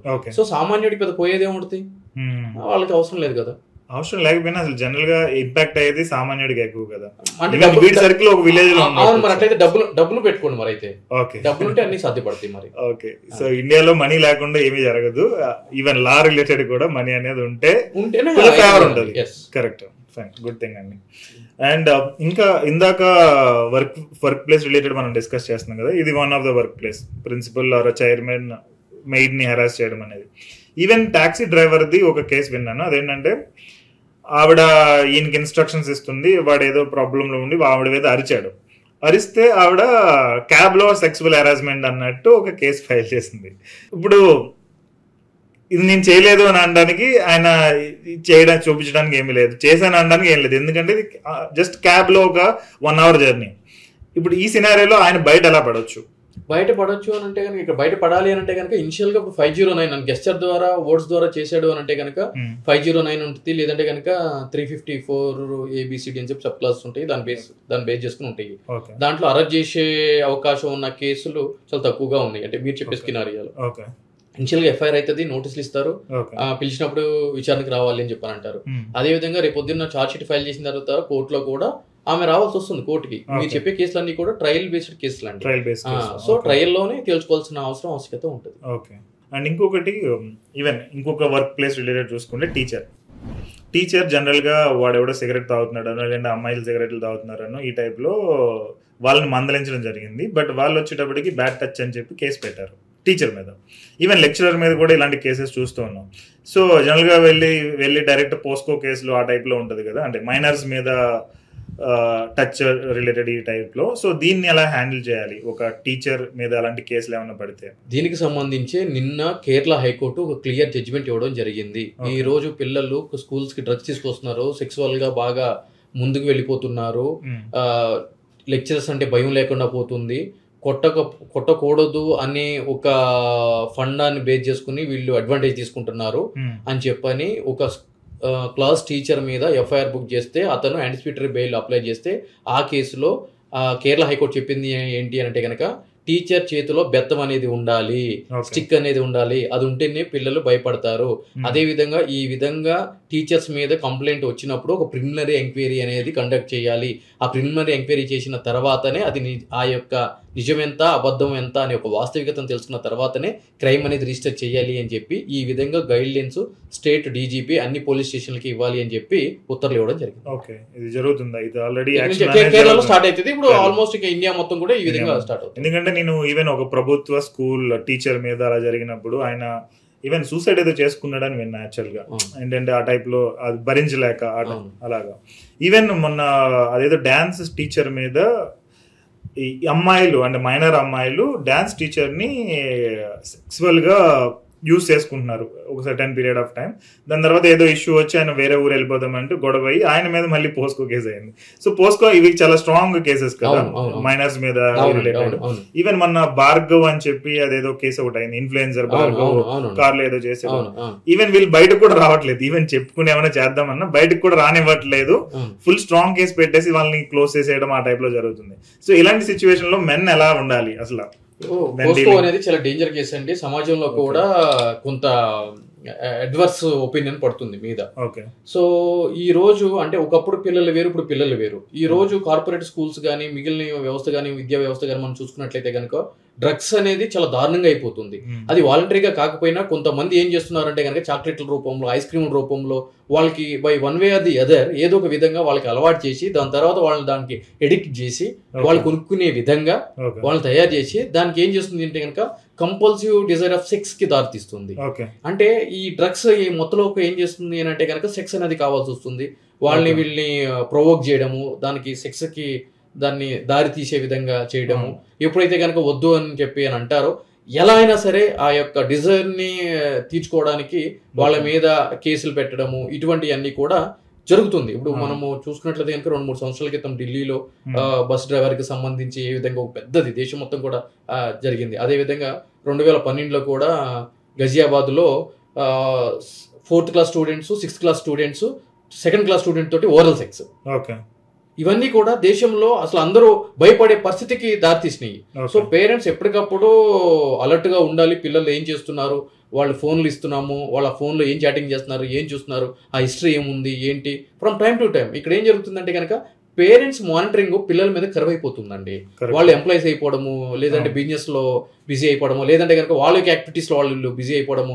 ఏమైంది వాళ్ళకి కావాల్సిన అన్ని కూడా మనం కొనిస్తున్నాం కదా అని చెప్పి అనుకోవడము, ఇంకా అంతకు మించి ఏం కావాలి అని అనుకోవడము, lack of proper care and protection and monitoring ఇవన్నీ ఏం చేస్తుంది అంటే కనుక వాళ్ళు ఇష్టారాజ్యం అయిపోతుంది, వాళ్ళు అడిగేటోళ్ళు లేకుండా అయిపోతుంది. మా అబ్బాయి మా అమ్మాయి ఇలా చేయరు, లవ్ ఇవన్నీ ఉంటాయి. పక్కింట్లో వాళ్ళు చేస్తారు కానీ మీ ఇంట్లో చేయరు. అదే అప్పటి నుంచి ఒకటే సిద్ధాంతం, ఒకటే same single philosophy.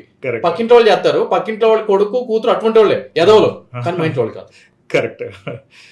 And even ఇంకొక కేసు పెట్టినా, ఇదేంటంటే పెద్దనాన్న వాళ్ళ అబ్బాయి ఈ అమ్మాయిని ఎవరో లవర్ తో పట్టుకున్నాడు. లవర్ తో పట్టుకుంటే ఈ అమ్మాయి వెళ్ళి పెద్దనాన్న వాళ్ళ అబ్బాయి అంటే అన్నయ్య మీద సెక్సువల్ హరాస్మెంట్ కేసు ఇంట్లో చెప్పింది. ఇంట్లో చెప్తే ఇంట్లో వాళ్ళందరూ వెళ్ళి వాడి మీద ఫైట్ చేసి వాడిని ఈవెన్ ఊరి నుంచి బయటకు తరిమేశారు. సో ఈవెన్ ఇప్పుడు బయట చూసుకుంటే సొసైటీలో ఈవెన్ ఎవరైనా రాంగ్ చేస్తున్నా కంప్లైంట్ ఇవ్వడం చెప్పడానికి కూడా భయపడే సిచ్యువేషన్స్ అనేవి ఇప్పుడు వచ్చాయి. ఏదో పేరెంట్స్ మూలంగా అయినా లేదంటే సమాజంలో ఇప్పుడు జరుగుతున్న వాటిని బట్టి. సో సమాజం ఎలా బాగుపడుతుందని మీరు అనుకుంటున్నారు? ఈ రోజు అటువంటి సామాజిక బాధ్యత తీసుకోవాలి అంటే కనుక ఫస్ట్ వాటికి అన్నింటికంటే ముందు వాడు ఇంకొకటి తీసుకోవాలి, వీడి గాలినా కొడుకు అనే బిరుదు. సో అది ఫస్ట్ చేసుకుంటేనే వాడు ఎటువంటి ఎమోషన్స్ కి అదే విధంగా థ్రెట్స్ కి భయపడకుండా ముందుకు వెళ్ళగలుగుతాడు. ఒక పద్ధతి గల కుటుంబం నుంచి వచ్చి పద్ధతి గల ప్రొఫెషన్ లో ఉండి నేను సామాజిక బాధ్యత నిర్వహిస్తాను అని అంటే గనక వాడిని ఆ పని చేయనీయదు ఈ సమాజం. సమాజమే చేయనివ్వదు. మీరు చేయనివ్వరు, నేను చేయనివ్వను. ఓకే, వాడు అన్నిటికి తెగించి వీడి గాలినా కొడుకు వీడితో మనకి ఎందుకు అనుకుంటే తప్ప వాడు చేయలేడు. అందుకే లక్షలో ఒకళ్ళు లేదంటే కోట్లో 1 or 2 people మాత్రమే ఉంటున్నారు ఇప్పుడు. ఓకే, సో ఈ మొత్తం చూసుకుంటే కనుక టోటల్ సొసైటీ అనేది రాంగ్ డైరెక్షన్ లో వెళ్ళిపోతుంది. ఎగ్జాక్ట్లీ రాంగ్ డైరెక్షన్ ఉంది, ఆల్రెడీ వెళ్ళిపోవడం కాదు, ఆల్రెడీ ఉంది, దాంట్లో బతుకుతున్నాం మనం. ఆల్రెడీ ఉంది. ఇప్పుడు ఆల్రెడీ ఒక నెక్స్ట్ ఇప్పటికే ఇలా ఉంటే ఇంకో 5 years or 10 years తర్వాత చూసుకుంటే సిచ్యువేషన్ ఏమని మీరు అనుకుంటున్నారు? ఏమైనా ప్రిడిక్షన్ ఏం లేదండి. ప్రశ్నించే వాడిదే సమాజం అండి. ఓకే, గలమెత్తి ప్రశ్నించే వాడిదే. ఎక్కడైతే గనక ఉద్యమం పుడుతుందో, ఎక్కడైతే గనక విప్లవం పుడుతుందో, ఎవరైతే గనక దాన్ని నాయకత్వం తీసుకుంటారో, ఎవరైతే దాన్ని ముందుకు తీసుకెళ్లగలుగుతారో వాళ్ళదే సమాజం. ప్రశ్నించే తత్వం లేని వాడికి బ్రతికే హక్కు లేదు. వాడు బానిసత్వ పోకడకి అలవాటు పడవలసిందే. వాడు బౌండెడ్ లేబర్ కింద వాడి జీవితాన్ని వెళ్ళగక్కాల్సిందే. That's clear. ఈ రోజు బ్రిటిషర్స్ 190 years పైగా భారతదేశాన్ని పాలించారు. ఈరోజు అప్పుడు 35 కోట్ల జనాభాగా మనం చూసుకుంటే కనుక వాళ్ళు కొంతమంది మాత్రమే వచ్చారు. అంటే మైనారిటీ, చాలా మైనారిటీ వాళ్ళు. మన majority. Minority unites, majority divides. వాళ్ళు ఆ మైనారిటీ ఇంత పెద్ద మెజారిటీని పాలించారు. మనం బానిసత్వంగా మాలిపోయినాం. దాంట్లో కొంతమంది మాత్రమే, ఒక భగత్ సింగ్ గాని, ఒక సుభాష్ చంద్రబోస్ గాని, ఒక గాంధీ గాని, ఇలా కొంతమందిని మాత్రమే మనం ఎందుకు ఈ రోజు స్మరించుకుంటున్నాము? ఎందుకు వాళ్ళ గురించే మాట్లాడుకుంటున్నాము? ప్రశ్నించారు కాబట్టి. ఎగ్జాక్ట్లీ. సో ఆ రోజైనా ఈ రోజైనా రేపైనా కూడా ప్రశ్నించేవాడిదే ఆ రోజు. కరెక్ట్. బట్ ప్రశ్నించే వాడికి పవర్ అనేది జనం ఇవ్వట్లేదు, సొసైటీ అనేది ఇవ్వట్లేదు. ఈవెన్ మీ సినారియో చూసుకుంటే మీరు పాలిటిక్స్ లో విన్ అవుతారని నేను అనుకున్నా, కానీ ఏమైంది, సొసైటీ మొత్తం చూసుకుంటే ఆ కన్స్టిట్యుయెన్సీలో ఓడిపోవడం జరిగింది. ఇప్పుడు సొసైటీయే ఒకడు ఫ్రాడ్ అని క్లియర్ గా తెలుసు, ఒకరు జెన్యూన్ అనేది కనిపిస్తుంది. కనిపించినప్పుడు ఎందుకని ఫ్రాడ్స్ ని సెలెక్ట్ చేస్తున్నారు? ఎందుకు ప్రశ్నించే వాళ్ళకి లేదంటే మంచి చేసే వాళ్ళకి అవకాశం ఇవ్వట్లేదు? అఫ్ కోర్స్ డబ్బులు ఇవ్వకపోవడం అనేది ఒక రీజన్, అది పక్కన పెడితే. అయితే ఈ విషయంలో నాకు నవ్వు వచ్చే విషయం, జాలిపడే విషయం ఏంటంటే బ్రదర్, నేను గెలుస్తానని నేను అనుకోలేదు బ్రదర్, మీరు అనుకున్నారు నా మీద. చాలా థ్యాంక్స్ బ్రదర్. ఎందుకు అని అంటే కనుక ప్రశ్నించేటోడు ఎప్పుడు కూడా ప్రజలకు వద్దు. ఎందుకు అని అంటే ప్రజలకి కావాల్సింది ఏంటి అని అంటే కనుక మీ ఇంట్లో తప్పు జరుగుతుంది అని చెప్పి ఎప్పుడైతే కనుక మనం వాళ్ళకి ఏలైతే చూపుతామో అది వాళ్ళు తీసుకునే పరిస్థితిలో లేరు. రైట్? తప్పు జరుగుతుంది అని తెలిసినప్పుడు ఏం చేయాలి తెలుసా? బాబు మీ ఇంట్లో తప్పు జరుగుతుందని చెప్పి పక్కింట్లో కనిపిస్తుంది, పక్కింట్లో కనిపించకుండా తప్పు చేయండి మీరు అని చెప్పగలగాలి. నేటి నాయకుడు అది చెప్పగలగాలి. ఆ లక్షణం నా దగ్గర లేదు. I'm unfit. అందుగురించి నేను ఓడిపోయాను. రెండో విషయం, ఓటుకి ఓ పక్కన పార్టీ వాడు 4,000 ఇస్తే నేను 5,000 ఇవ్వగలగాలి. ఇచ్చిన తర్వాత వాడు ఉంటున్న ఇల్లు ఏదైతే ఉందో అది అనుమతులకు విరుద్ధంగా ఉంది అని చెప్పి అదే మున్సిపల్ కమిషనర్ కి చెప్పి వాడి ఇల్లు సగం కోలగొట్టించాలి నేనే. మిగిలిన సగం కోలగొట్టించకుండా ఆపడానికి వాడి ద్వారానే ఒక 50,000 లక్ష రూపాయలు నేను తీసుకోగలగాలి. సో 5,000 ఇన్వెస్ట్ చేసి వాడి దగ్గర నేను 50,000 లాగగలిగే గుణం నా దగ్గర ఉంటే నేను పాలిటిక్స్ ఫిట్. ఆ గుణం నా దగ్గర లేదు, అందుకే నేను అన్ఫిట్ ఓడిపోయాను. లేదంటే ఏదైనా బిజినెస్ నుండి కాంట్రాక్ట్లు తెచ్చుకునే కేపబిలిటీ అయినా ఉండాలి. అదే విధంగా నాసిరకం బ్రిడ్జ్లు వేసి మంది ప్రాణాలను గాల్లో కలిపేసి వాటి ద్వారా తమాషా చేయగల కేపబిలిటీ అయినా ఉండాలి. కరెక్ట్. అది లేదు. అసలు ముక్కుసూటిగా మాట్లాడే లక్షణం ఉంటే కష్టం, కానీ అది మన Nizam.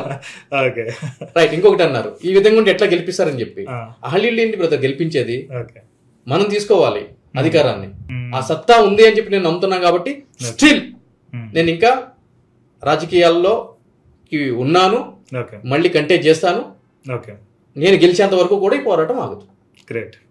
So what is behind this motivation? ఎందుకంటే ఇలా చేద్దాం అనేది ఎందుకు అనుకున్నారు? ఎందుకంటే చాలా మంది ఆల్రెడీ వదిలేశారు, హ్యాపీగా లైఫ్ లీడ్ చేయొచ్చు. ఇప్పుడు సొసైటీ అంటే దీని గురించి మీరు టైం ఖర్చు పెట్టాలి, మనీ ఖర్చు పెట్టాలి, అండ్ బ్యాడ్ నేమ్ కూడా వస్తుంది. అంటే వేరే రకంగా బ్యాడ్ నేమ్ కూడా ఉంటుంది, ఎందుకు పనికిరాడు ఏదో అంటాను.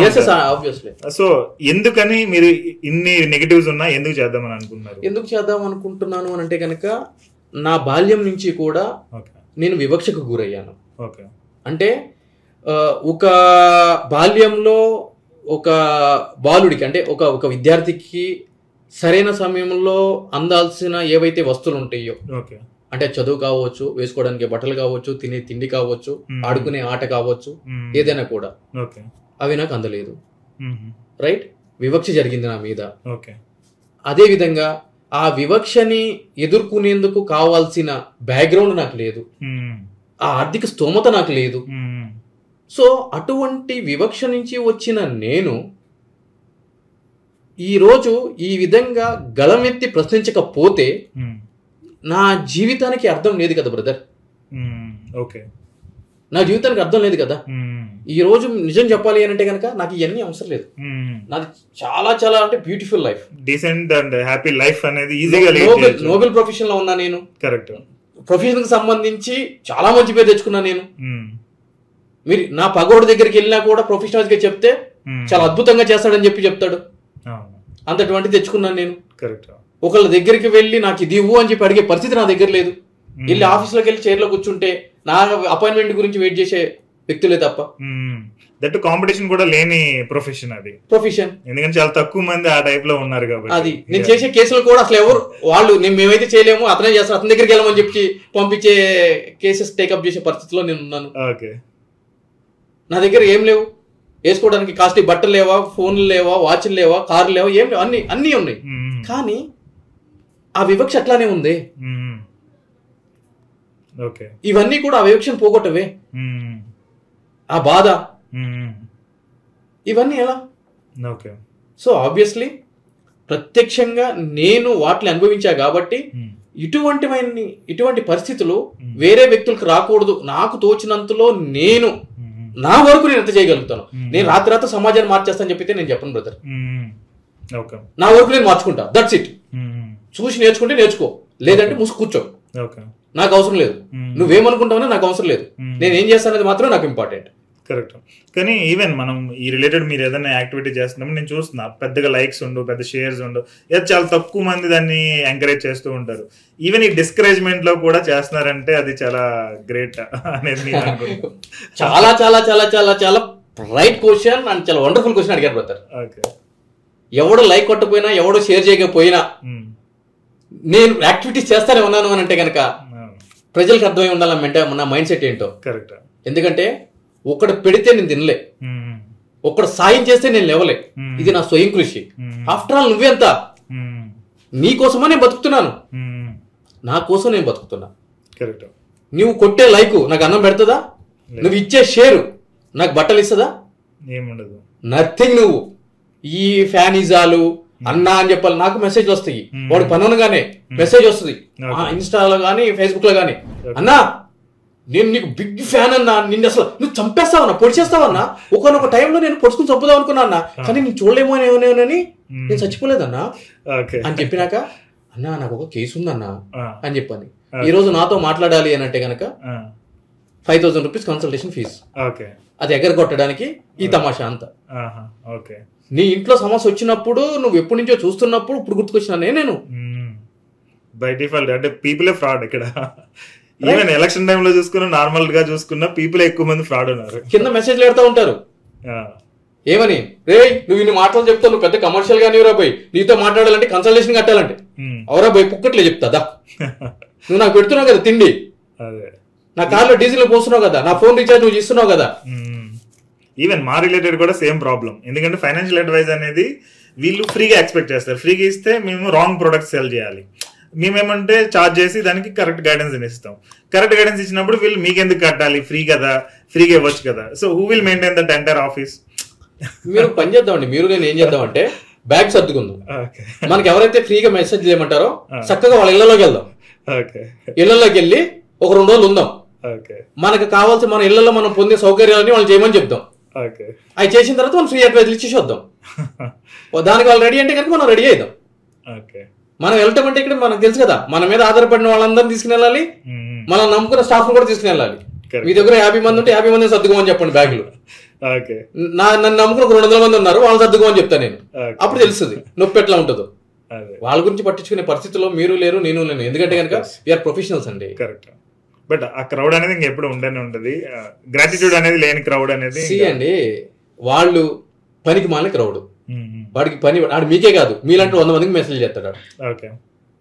అది క్లియర్ అడ్మిటెడ్ ఫ్యాక్ట్. అది వాడి గురించి పట్టించుకుని మనం డిస్కరేజ్ అయిపోయి మన ప్రొఫెషన్ ని వెనక్కి చూసే పరిస్థితిలో మనం లేము. అది అవసరం లేదు కూడా. వాళ్ళ మీద డిపెండెన్సీ కూడా లేదు.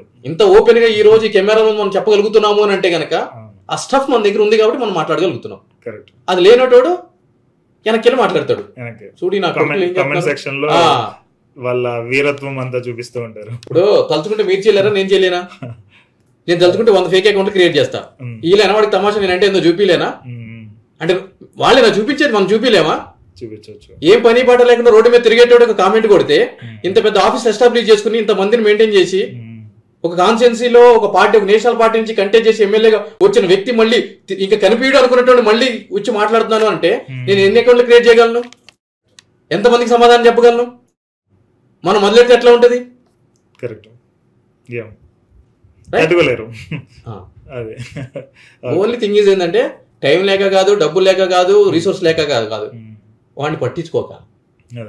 పట్టించుకున్న రోజు వేరేలాగా ఉంటుంది. అదే. అండ్ ఇంకొకటి, ఇలా నెగిటివ్ కామెంట్స్ పెట్టేవాళ్ళు, లేదంటే రాంగ్ ప్రోపగండా అని సోషల్ మీడియా అకౌంట్స్ కొత్త క్రియేట్ చేసే వాళ్ళ మీద ఏదైనా యాక్షన్ తీసుకోవడానికి చట్టాలు ఏమైనా ఉన్నాయా? అట్లా చెయ్యాలండి. ఓకే. మనల్ని ఎవరు ప్రమోట్ చేస్తారు చెప్పండి? One way or the other మనం వాళ్ళు ప్రమోట్ చేయాలి. మీరు వాళ్ళ మీద యాక్షన్ తీసుకోవద్దు. వాళ్ళని ఇంకా రెచ్చగొట్టాలి. ఇంకొక 10 అకౌంట్లు క్రియేట్ చేసి ఇంకా 10 బూతులు తిట్టేదంటే మీరు ఎంకరేజ్ చేయాలి వాళ్ళని. అప్పుడే మన పేరు 10 మందికి తెలుస్తుంది. దయచేసి అటువంటి ఆలోచనలు ఉంటే కనుక పెట్టుకోవద్దు. నేను చెప్తున్నా. నేను మామూలుగా ఇంటర్వ్యూ కాబట్టి అంటే కనుక ఐటీ యాక్ట్ అని చెప్పని ఉంటుందండి. ఐటీ యాక్ట్ లో ఈ విధంగా అబ్యూజివ్ మెసేజెస్ ఏమైనా పెడితే సోషల్ మీడియాలో మనం కంప్లైంట్ ఇస్తే కనుక 100% వాళ్ళ మీద యాక్షన్ తీసుకుంటారంట. ఛాన్సెస్ కాదు, 100% ఎఫ్ఐఆర్ రిజిస్టర్ చేయాల్సిందే ఐటీ యాక్ట్ ప్రకారం. సో ఇది ఎక్కువ మంది ఉంటారు కదా, లైక్ 20 మంది, 30 మంది, 50 మంది, 20 మంది కాదు, 1,00,000 మంది ఉన్నా కూడా మీరు ఆ లింక్ ని కాపీ చేసి సైబర్ క్రైమ్స్ లో కంప్లైంట్ ఇచ్చినప్పుడు ఆ లింక్స్ చేస్తే ఇమీడియట్లీ వాళ్ళు ఇంటర్మీడియటరీ సర్వీసెస్ అంటే ఫేస్బుక్, ఇన్స్టాగ్రామ్, స్నాప్, వాట్సాప్, ఎక్సా, వైయా, జెడ్డా వీటిలన్నింటిలో ఏవైతే ఉంటే కనుక వాళ్ళకి ఈ లింక్స్ వాళ్ళకి పంపిస్తే ఏ ఐపీ నుంచి, ఏ అడ్రస్ నుంచి, ఏ ఫోన్ నెంబర్ నుంచి ఎవరు చేశారు ఏంటి అని చెప్పని క్లియర్ గా వాళ్ళు తీసుకుని వాళ్ళ మీద వాళ్ళు తీసుకుని వచ్చి కొన్ని కేసులు అరెస్ట్ చేయడం కూడా జరుగుతుంది. Okay. What made you to take these kind of bold steps? అంటే ఇప్పుడు మీరు చేసిన ప్రతి స్టెప్ కూడా చాలా హై రిస్క్ అనుకోవచ్చు. ప్రతి స్టెప్ కూడా రిస్కే. ఈవెన్ పెద్ద పెద్ద కేసు, టొయోటా కేసు అయినా, లేని దాని తర్వాత ఇంకొక కేసు అయినా వీళ్ళ దగ్గర నుంచి బెదిరింపులు వస్తూ ఉంటాయి. దాని తర్వాత దాన్ని హ్యాండిల్ చేయాలంటే మీ దగ్గర కూడా పవర్ ఉండాలి. సో ఎలా తీసుకోగలుగుతున్నారు ఇవన్నీ? ఈవెన్ పాలిటిక్స్కి వెళ్ళాలన్నా దానికి ఆపోజిషన్ నుంచి వీళ్ళ దగ్గర నుంచి బెదిరింపులను, ఎమోషనల్ గా బ్లాక్ మెయిల్ చేయడమో, లేదా ఎమోషనల్ గా డిమోటివేట్ చేయడమో ఏదో ఒకటి జరుగుతుంది. ఫైనాన్షియల్ గా ప్రెజర్ చేస్తూ ఉంటారు. సో హౌ, అంటే మీరు ఎలా ఇవన్నీ స్టెప్ బై స్టెప్ ఎలా చేయగలుగుతున్నారు? అర్థం చేసుకునే భార్య ఉందనుకోండి, ఏదైనా చేయొచ్చు. ఓకే. దానికంటే ముందు అర్థం చేసుకునే తల్లిదండ్రులు ఉండాలి. రైట్. ఈ రోజు మీరు వెళ్తున్నప్పుడు మిమ్మల్ని అటెంప్ట్ చేయొచ్చు. సో మీకున్న శక్తి ప్రకారము మీకు ఎవరి నుంచి థ్రెట్ ఉంది, ఎట్లా అటెంప్ట్ చేస్తారు ఏంటి అని చెప్పి డ్యూరింగ్ ఎలక్షన్ పీరియడ్ నాకు 1+1 గన్మెన్ ఇచ్చారు. నేను under protection of the 1+1 gunmen. Right. Threat perception base చేసుకుంది. సో ఇంత బోల్డ్ స్టెప్ తీసుకోవడానికి రీజన్ ఏంటి అని అంటే కనుక నేను స్టార్టింగ్ ఇనిషియల్ స్టేజ్ లోనే, లేత వయసు అంటారు కదా, ఆ వయసులోనే నా మీద అటెంప్ట్ జరిగింది. Murder attempt. ఎప్పుడైనా సరే ఇటువంటి జరిగినప్పుడు ఏం జరుగుతుంది అంటే కనుక మనిషి భయంకరమైన భయానికి లోనవుతాడు. లోనైనప్పుడు ఇటువంటి అని ఆపేయాలి అని ఒక ఆలోచన వస్తుంది. Other side of the coin ఏముంటుంది తెలుసా, ఇంతేనా ఓరి నీ అమ్మ ఇంకేదో ఉంటుంది అనుకుని నేను ఫీల్ అయినా, ఇంతకు మించి ఏం పీకలేరు ఇక నన్ను అని ఇంకా రెచ్చిపోవటం ఎక్కువ ఉంటుంది. సో నేను రెండో అదర్ సైడ్ ఆఫ్ ది కాయిన్కి వెళ్ళాను, ఇంతకు మించి ఏం పీకలేరు అనమాట అని చెప్పాను. రైట్. సో అది అయిపోయింది. ఇక నెక్స్ట్ జరిగేది ఏముంటుంది అని అంటే కనుక ఆ స్థాయి అన్ని దాటైపోయింది. ఇప్పుడు అంటే కనుక ప్రజలు, మనకంటూ కొంతమంది ఫాలోవర్స్, మనకంటూ కొంత సైన్యము, దాని తర్వాత అడ్వకసీలో ఉన్నాము, నాలెడ్జ్, ఇవన్నీ సోర్సెస్ ఉన్నాయి కాబట్టి, ఎందుకంటే మీ ఇంటి నుంచి మా ఇల్లు ఎంత దూరమో మా ఇంటి నుంచి మీ ఇల్లు అంతే దూరం. అర్థమైంది అనుకుంటా. మీరు ఏ విధంగా ఆలోచిస్తారో మళ్ళీ నేను అదే విధంగా ఆలోచించాల్సి వస్తుంది. లాయర్ కాబట్టి ఇంకా కొంచెం ఎక్స్ట్రా ఉంటుంది, ఎక్కువగా ఉంటుంది. ఓకే, నువ్వు లోపలేస్తే ఇంకొక లాయర్ కావాలేమో, నన్ను లోపలేస్తే అవసరం లేదు. నేనే చెప్తా పాయింట్ ఏముంటుందో, ఏ గ్రౌండ్ మీద బెయిల్ అయ్యాలో. Right, that's clear. ఇక్కడ ఇటువంటి పరిస్థితులు ఏం జరుగుతుందంటే కనుక సైకలాజికల్ గేమ్ ఉంటుందండి. అంటే ఏంటంటే వీడిని ఇట్లా కొట్టలేము, సైకలాజికల్ గా కొట్టాలి. అంటే ఏంది, క్యారెక్టర్ రీఫేమ్ చేయాలి. అంటే ఆల్ ఆఫ్ సడన్ ఒకటి ముసుకేసుకుని వస్తుంది, నరేష్ అసలు పిసికేసాడు రాత్రి అంతా, 20 రోజుల నుంచి బంధించి శారీరకంగా లైంగికంగా ఇచ్చి పడేసాడు, ఖర్చులు కట్టది, ఒక రేపు కేసు పెడుతుంది. మీరు చెప్పారు కదా ఇంతకు ముందు టీవీలో ఆటలు ఇట్లు అని చెప్పని, మొత్తం స్క్రోలింగ్ అవుతుంది. ఓకేనా. దానివల్ల ఏం జరుగుతుంది, ఫ్యామిలీ లైఫ్ అంటే తల్లిదండ్రులు ఉన్నారనుకోండి, మీ చుట్టాలు ఏంటి మీ అబ్బాయి దీన్ని నొక్కేసాడంట కదా, పిసికే చాలా అసలు సాఫ్ట్ గా కనిపిస్తాడుగా, ఇంకా మీసాలు కూడా సరిగ్గా రాలేదే, మామూలుగా చేసిన పాపం ఎంత మొత్తుకుంటుంది, పుడుస్తారు ఇట్లా. వాళ్ళు స్ట్రాంగ్ ఉండాలి, పెళ్ళైంది అనుకోండి భార్య స్ట్రాంగ్ ఉండాలి. రైట్. ఇవి రెండు స్ట్రాంగ్ ఉన్నప్పుడు మనం ఈ చేయగలుగుతాం. ఈ రెండిట్లో ఏది మిస్ మ్యాచ్ అయినా కూడా మనం ఎగిరిపోతాం, మళ్ళీ మనకి ప్రెషర్ పడుతుంది, మనం ఎగిరిపోతాం. ఇక అంతే, ఈ లైఫ్ పోతుంది, ఫ్యామిలీ లైఫ్ అన్ని పోతాయి. మళ్ళీ మనం ఇండివిజువల్ గా ఫైట్ చేసుకోగలుగుతాం. అంటే ఇది ఒక యుద్ధానికి వెళ్ళినట్టు విన్ అవ్వే రావాలి తప్ప ఆపకూడదు, అంతే. ఆపితే పోయినట్టే, అంతే. ఇప్పుడు అందు గురించి మీరు సినిమాలు చూడండి, రాజ్యంలో రాజు యుద్ధానికి వెళ్ళేటప్పుడు వైఫ్ దగ్గరికి వెళ్ళి బొట్టు పెట్టి వెనక భుజం మీద చెయ్యేసి ధైర్యం చెప్పేసి వస్తాడు, ఏదొచ్చో తీసుకో నువ్వు అని చెప్పని. ఇది అదే కాన్సెప్ట్. ఇంటి నుంచి బయటకు వచ్చేటప్పుడు నువ్వు చెప్పాలి ఏంటి అంటే, నేనైతే ఒకటి చెప్తా, స్క్రోలింగ్ చూడు ఫస్ట్, నా గురించి ఏ స్క్రోలింగ్ వచ్చినా కూడా నువ్వు ఫస్ట్ కేక్ కట్ చేయాలని చెప్తా. అంటే ఏంటి, నేను చేసిన కష్టాన్ని ఈ రోజు గుర్తించారు అనేది గుర్తుపెట్టుకో. మంచి చేసినప్పుడు ఆగస్టు 15 రోజులు రోడ్డు మీద జెండాలు పడేస్తే రాత్రి రోడ్లంతా తిరిగి వాటిని ఏరి గౌరవప్రదంగా కన్నం చేసినప్పుడు ఇక్కడ స్క్రోలింగ్ పడదు. ఐ థింక్ చార్మినార్ దగ్గర చేసినట్టున్నారు, మొత్తం సిటీ అంతా చేస్తానండి ఎవ్రీ ఇయర్. ఎప్పుడు స్క్రోలింగ్ పడదు, ఎవడు మనల్ని చూపియాడు. రోడ్డు మీద పడిపోయి వాళ్ళకి అంబులెన్స్ ఎక్కించి హాస్పిటల్కి వెళ్ళి వాళ్ళ బిల్లు కట్టినప్పుడు స్క్రోలింగ్ పడదు. దాన్ని ఎవరు చూపించరు.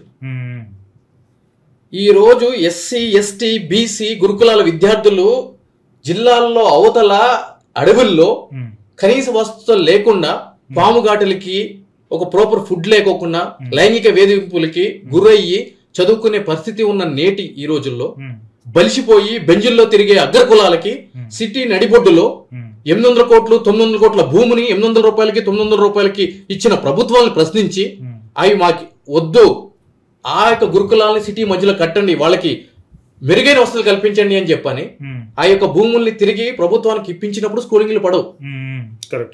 రైట్. ఒక ఎలిగేషన్ రాగానే స్కూలింగ్లు పడతాయి. అంటే దాని అర్థం ఏంటి, one way or the other మనల్ని అయితే గుర్తించారు కదా, ఆ గుర్తింపు కోసమే కదా మనం ఫైట్ చేస్తున్నాం. ఆ గుర్తింపు ఏదైతే ఏముంది, ఎవరు జడ్జ్ చేయాలి, మీరు తప్పు చేశారు మీరు ఒప్పు చేశారని చెప్పి, యాజ్ ఐ సెడ్ ఎర్లియర్, నువ్వు బత్తిత్వా, నువ్వా డిసైడ్ చేయాల్సింది. కానీ వాళ్ళు డిసైడ్ చేసేటట్టు మాట్లాడతారు కదా, చేసుకోనియండి, మంచిదే కదా. ఒకటండి, అన్ని టీవీ ఛానల్స్, అన్ని సోషల్ మీడియా అకౌంట్స్ ఈ రోజు మన గురించి, మనం చేసిన పని గురించి, ఒక సామాజిక కార్యక్రమం గురించి ప్రమోట్ చేయాలి అంటే కనుక ఎంత ఛార్జ్ చేస్తే చెప్పండి?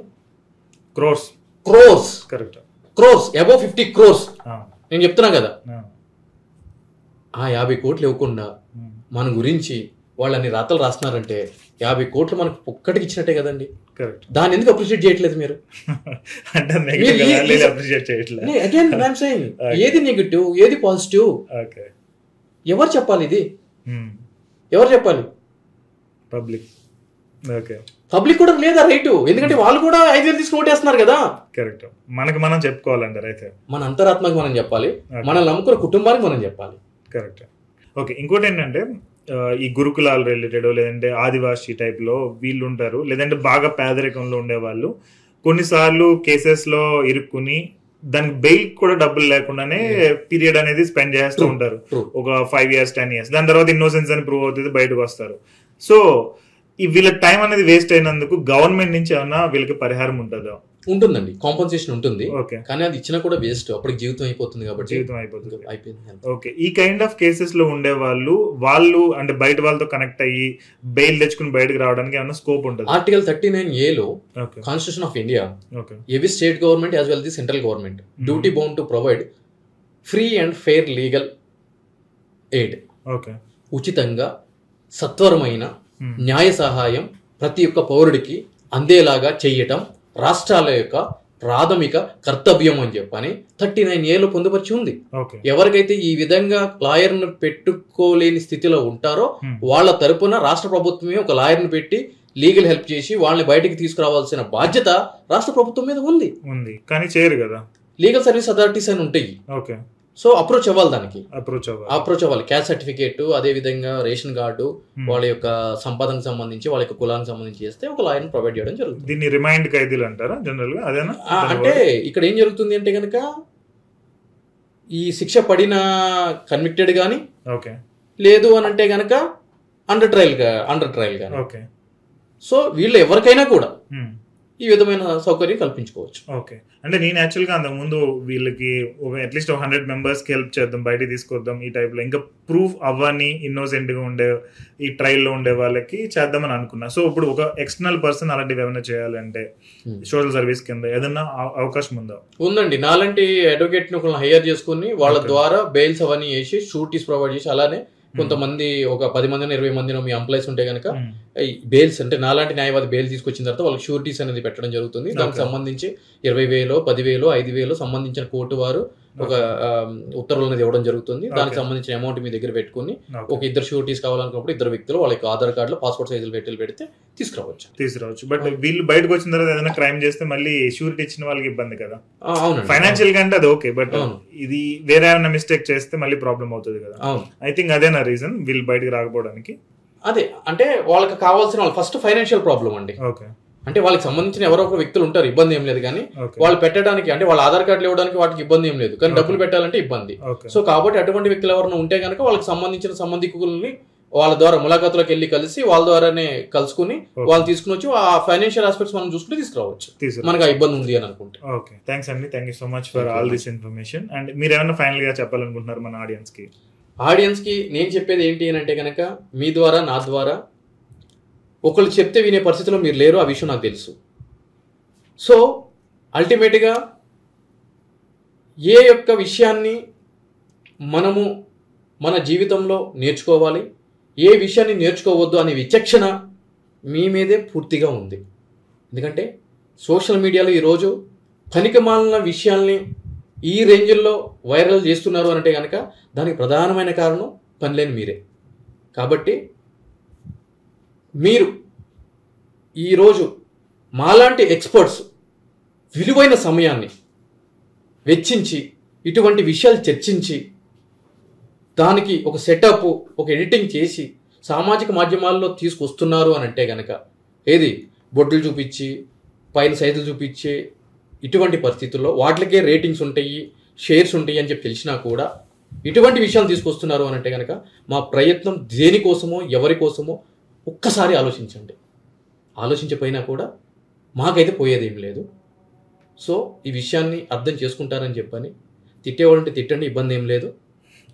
కాదు నచ్చింది అంటే మాత్రం దయచేసి లైక్ చేయండి, షేర్ చేయండి. ఇంకొంతమంది ఈ విధంగా ముందుకు వచ్చి జీవితాల్లో మార్పు తీసుకురావడానికి మార్గం సుగమం అవుతుంది. Thank you very much. జై హింద్.